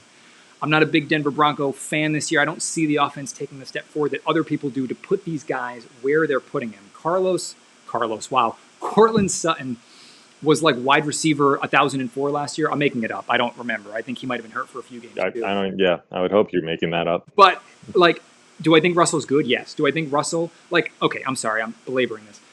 In Seattle's absolute positive, like fantastic, everything's cooking, everything's great season. What was DK, like wide receiver 7? Tyler was like wide receiver 9. Like that was in the good year. And so like, I don't know. And that was in Seattle where I think they had more pieces. Like, I just don't know that Denver's going to, like, if that was them at their peak. But I mean, was it last year you had DK where it just seemed like there was always at least 1 or 2 touchdowns scored by DK? Yeah. So is that a result of Russell? Is that a result of the offensive system? You know, it's a good question. Yeah. I'm not a believer in Russell. I mean, I forget who took him now, but I'm not one to say he's going to do any better in Denver. I mean, I know they've got a whole new offensive system in place there with the former coordinator at the Packers, but yeah, I think the weapons are there for him. I don't know if he's made a jump. Here's the thing I know about the AFC West. It's going to be a high-scoring, prolific contest when those guys face each other. Defenses, I mean, they're going to put out some huge numbers, across the board. So I think you're going to see some fireworks when it comes to scoring in those games, and it's going to be fun to watch. I think that's the one division that I think in most cases is probably going to be representing, the AFC when it comes to Super Bowl time. With the exception of maybe the Bills, but otherwise, we'll see, man. I'm hoping Judy benefits from all this. So hopefully I got the wide receiver in all this. So I'll give you the counter to that, which is if you look at like the receivers that Denver does have between Judy and Sutton, both guys that hopefully can stretch the field, like that is what Russell excels at. So if these guys are going to stretch the field, they could end up being great. That said, I'm going to take a point off my grade for him because Russell Wilson has never been able to make a tight end fantasy relevant. And I believe that is because Russell Wilson does not target the middle of the field that much. If you've ever seen like a heat map of Russell Wilson, and again, is this predicated on the offense he was in or is it predicated on him? We're going to find out now that he's in a different environment. But Russell Wilson's heat map is always like super hot on the outsides, but it's not hot. It's like ice cold in the middle. And I think it's because he's a little shorter and those things in traffic are tougher. And so it's tough to carry a fantasy relevant tight end if the seam is never an option for him. So I don't know. And again, by the way, this is like Waverman's throwaway tight end pick. Like he could be on waivers tomorrow and he could pick someone else up. So I'm not necessarily impugning his draft because of who he drafted at tight end. I think it's great that he waited. My whole point is just, I'm not as sold yet on Denver's offense. I look forward to all of this being thrown back in my face in 4 or 5 weeks when clearly they're the best team in football. Okay. Let's move to last one of the night, and then we'll pick our favorites. Sanchez and Butthead. I got to start because it's your draft, and all you're going to do is defend it. Nick Chubb and Alvin Kamara, an interesting 1-2 punch. Nick Chubb was going late in some people's drafts. Some people had Chubb like end of the second round. You go and get him. Same with Kamara. Some people had him in the first round. I think Matthew Berry has him like super high first round. A lot of people had him late. There was this concern about the suspension. Doesn't look like the suspension is going to happen.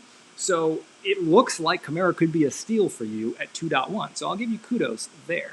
Then you go with your boy, Justin Herbert. I can't say anything bad because I have every single Charger receiver that's ever suited up in powder blue.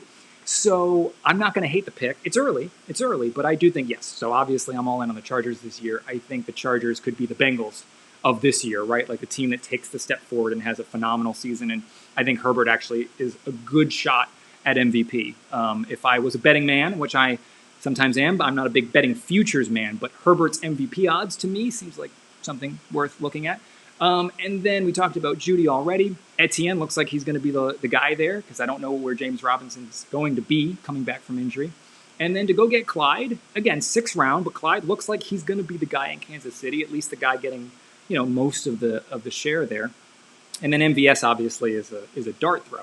But look, top to bottom, do I love the bench? No, not really. I mean, I don't mind your boy Devin Singletary 2.0 there, because I do think actually James Cook could end up coming on strong. There's been some talk of him having trouble in pass protection, so he's probably not going to be the guy early. But could he, down the stretch, be the guy? It's worth a flyer in the 9th round. I'll give you a B. I didn't give anybody else's a grade. I'm going to give you a B. I'm going to give you a B minus. How's that sound? I mean, coming from you, that means absolutely nothing.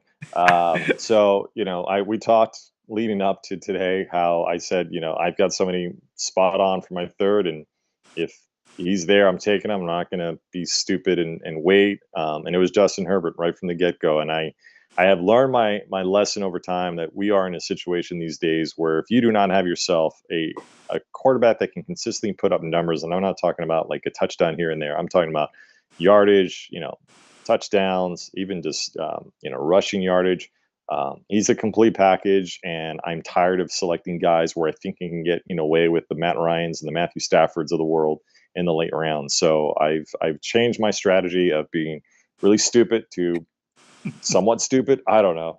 We'll find out. I'm not saying this is the best team I've ever put together. I went with the strategy. I wanted every running back I can possibly find because I'm just tired of this nonsense of thinking that I can get these cuffs and these other low-end running backs and mash it with a wide receiver set. It just wasn't going to work. And the way you just started taking receivers and the way Grady Show Paper was taking receivers, I'm glad I went the way I did because I would have been frustrated as hell.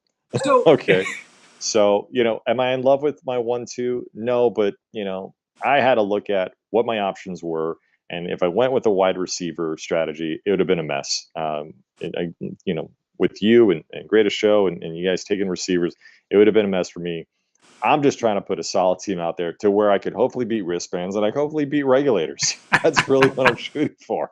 So, I mean, that's my end goal. That's what I'm shooting for now. I love it. All right. A couple things on what you just said. I mean, if I lose to those guys, I'm not going to win any other games. So then, I'll put a winless season, which will be one for the record books. And I'll be all right with that. I'll carry that. Okay, here's the real talk for a second, because you hit on this. In a vacuum, so a lot of times, again, if you're going to be a heavy receiver or a heavy running back lineup, right, a zero running back, zero receiver lineup, it's funny because in a vacuum, they'll tell you all the guys you can, like, you can do this because you can get X, Y. I don't even care who it is. You can get Dameon Pierce in the, whatever round, right? 10th round, 11th round, 12th round, whatever it is. You can get XYZ guy in the 9th and the 10th if you go, zero running back. But here is what that vacuum strategy fails to remember. There are other guys in your league that are thinking about this too. There are other guys in your league that are smart, that are reading the same things you are, that are looking at sleepers, and that are doing the let's not call them smart. Okay, they're well read. And they're doing the inverse of your strategy, right? So every guy that's doing zero wide receiver out there, there's a guy doing zero running back. And what that means is that the guys you expect to be there in the 8th, 9th, 10th, 11th, 12th round are going earlier because they're part of somebody else's, like, suck up all the guys strategy. And that's where, again, I'm still very much a fan of the imbalanced lineup. But if you're going to do it, to your point, you have to take a look at the runs. You have to be comfortable missing on guys that you thought were going to be there for sure. And you have to be good on the waiver wire, and by good I probably mean lucky, but you have to be lucky on the waiver wire and probably good and maybe a little lucky with trades, because you're going to get vultured left and right because someone else in your league is doing the opposite thing that you're doing and sucking up the guys you wanted in the rounds you thought you didn't have to worry about. Justin Herbert, last thing. To your point, though, and in case in point, is Alan Lizard, who you took from Green Bay, where he was on my radar, and I didn't even think that you were going to go from that high. So I was a little disappointed. But then again, I was like, all right, I'm just sticking to, more running backs and deal with, the nonsense later. And who knows, there may be a case in point where you and I have to make a trade again and where, there'll be a running back for a wide receiver swap. I'm not saying I'm not, trying to create that conversation now, but with Phelan and everyone else, I know Marvin Jones is on the waiver wire, so I might just go pick him up. That's a possibility too. With the most I'm just thankful trade. that no one picked up Mark Ingram as Alvin Kamara's cuff, because that's one I was worried about, and I see he was still hanging around in the late round, so I said, why not? Let's do it. But I'm not in love with my bench, but then again, that's why they're my bench. Well, they won't see the light of day unless something bad happens. In a 12-team 3-flex league, no one's going to be in love with their bench. Like, that's just the fact, and you're going to do one thing or the other. You're going to pick handcuffs, or you're going to pick, rookie wide receivers. Like, those are the two options in a 12-team 3-flex league, or guys that you never heard of. But you're going to pick, or your second tight end or your third quarterback, right? Like, there's not that many options. Okay, before we pick our favorites, last thing on Justin Herbert. If I had to pick today, since this will be on camera, I would put Justin Herbert as my QB1 this year. Now, I'm not saying that I applaud you for picking him in the 3rd round, because it's still a big risk to go take this guy that early. for him to return the value of that pick, he probably does have to finish QB1 or QB2. But if you said, Dave, you need today to pick QB1, who you picking? I want to pick Justin Herbert. Does that make you feel better?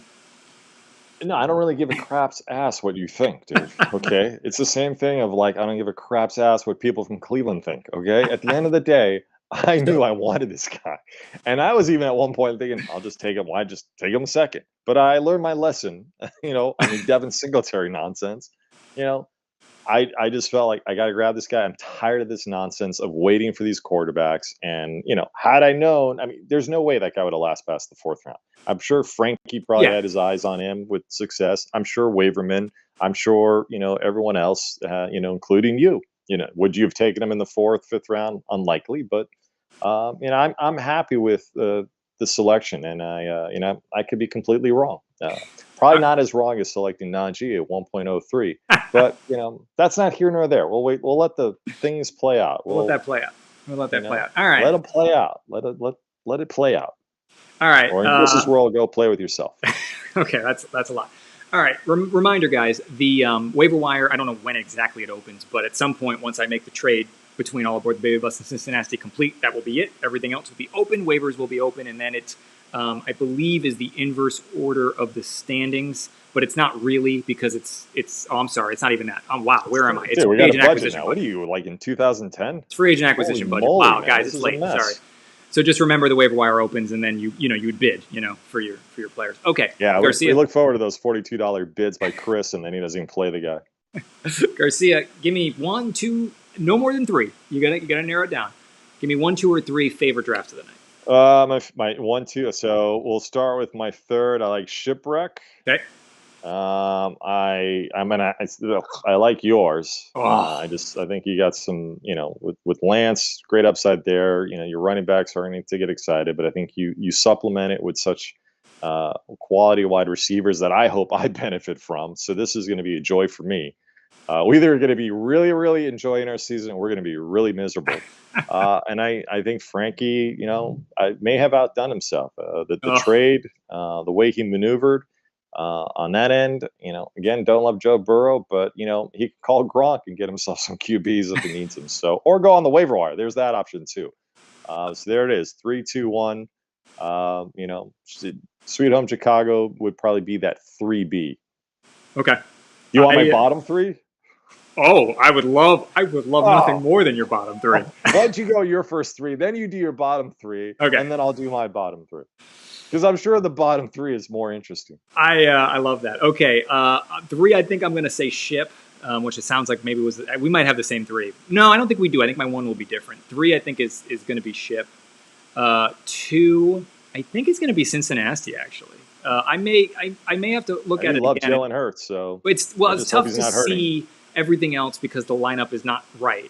But I'm seeing Hill where Adams is. I'm seeing Hurts at the top, Mixon, Akers. I really do. I mean, I don't know. I think Cooks and Woods are solid flex plays this year, and I think he's got a chance that someone on his bench, whether it's Hardman maybe, or even just Carter and Gainwell. Like I think someone's going to be dependable there. Maybe breakout, probably just dependable there, and I think it's going to be a solid lineup top to bottom. And then I already gave you my bias, so you already knew I was probably going this way. I'm going GSOP. I'm going GSOP 1. I love what they did in early in the draft in particular. I think Pollard in the 7th is solid. I think there's a chance he's as valuable as Zeke this year, which I know sounds crazy, but I think there's a chance. Mahomes in the 6th we already talked about. There's some softness in the bench, and so I already named it, and now I'm starting to regret naming it that way, but I named it, so it's 1. How about this? Those 3 are my favorite. Maybe they're all like 1A, 1B, 1C. All right, give me your least favorite. I'm not a fan of Gronk's strategy. I worry about taking so many quarterbacks. I feel like I don't know. There's going to be plenty of options. I feel like you're taking QBs at the end there where you might be able to grab a cut for 2 that can help you. Really not in love with Brian's selection there. He can LOL make fun of me on the Devin Singletary pick, but I mean, Leonard Fournette is going to be one that's going to on him. I'm assuming he'll probably drop him within the first week, unless the Tampa Bay Buccaneers cut him before the 52-man roster is decided. And I guess I I'm not going to say wristbands is the worst because, at the end of the day, he's got himself a share of tight ends that should be able to produce him. So I'm going to just go out and say I'm not in love with Cincinnati. I just have Okay. very little faith in Jalen Hurts. And, Devontae Adams, Tyreek Hill, I get it. You love that. You feel like that's a match there, or at least an even trade. But the Mixon and Akers is good, but then the rest is just, I don't know. There's a lot there to left to be desired. So I don't know. I'm just the Jalen Hurts thing really bothers me the most. I love it. I love, by the way, I'm going to name drafts I don't like, and they're going to be, these are the 3 best teams in OTB, by the way, what I'm about to tell you, because this is how it always works with me. By the way, I won't even say it. I mean, you could, if I was going to be unbiased, I could put Sidebar in the bottom 3 right now easily, objectively, because there's a lot of things there that you're like, wow. But we'll put that aside because everyone's going to be like, you're anti-jinxing yourself, blah, blah, blah. All right, fine. Sidebar's not on there. I'm going to put Frankie in there. I don't like, because you knew I was going to put Frankie in there. I don't love Joe Burrow in the 6th. And I'm a little concerned, like I had mentioned, about, will Adams return the value? Just not a fan. I don't like Regulators draft, I don't think. Did I not like his? Yes, I did. I wonder if Regulators likes his draft. Can we call him in and see if he likes his draft? Here's the thing. Regulators, again, could prove me way wrong. But you know what I'll say? In a weird way, Regulators kind of has like a sidebar thing going where it's like, if your guys hit where you put them, you'll be fine. But Gabe Davis in the 4th is like the Alan Lazard thing in the 4th, right? Okay, man, it's got to work for it to be okay in that round. Maybe it will. I don't know if Miles Sanders knows what the end zone is. That's a problem. Brandon Ayuk, again, we don't know who the guys are in San Francisco. Not a bad pick where he got him. Poor Brian. I don't love Fournette, and I don't like C-Max.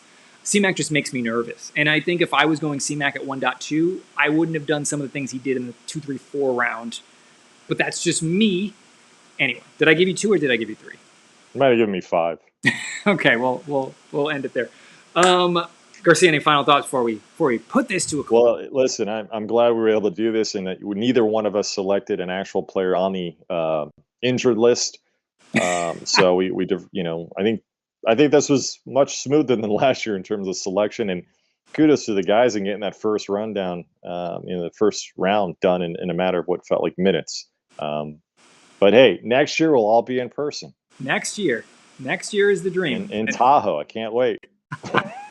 Tahoe is on the list, and Prague probably too. Those are the 2 that you'll submit. Or Florida. Why or Florida, which will Florida seems like Florida seems like the leader in the clubhouse. Or Pittsburgh, for that matter. Yeah. Okay. Anyway, thank you guys. Really appreciate it. Is anyone still on?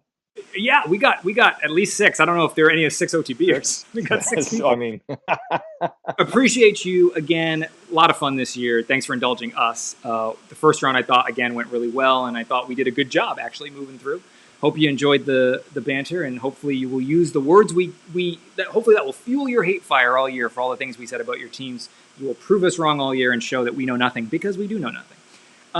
Waiver wire will be open in a day or 2, I'm sure. And we will talk more as we get closer to the start of the season. We'll talk about all of the things we talk about, the season ahead and the preview and all that good fun. We'll talk about OTB 2023 draft weekend in a few months from now. But for now, appreciate the live stream. Appreciate you guys jumping into it. He is Sanchez and Butthead League Nemesis on the West Coast. Sidebar here on the East Coast. Thank you again, everyone. Really did appreciate it. Have yourself a good night. And for those that are already thinking about it, happy waiver wire. It's now officially open. Happy trade season.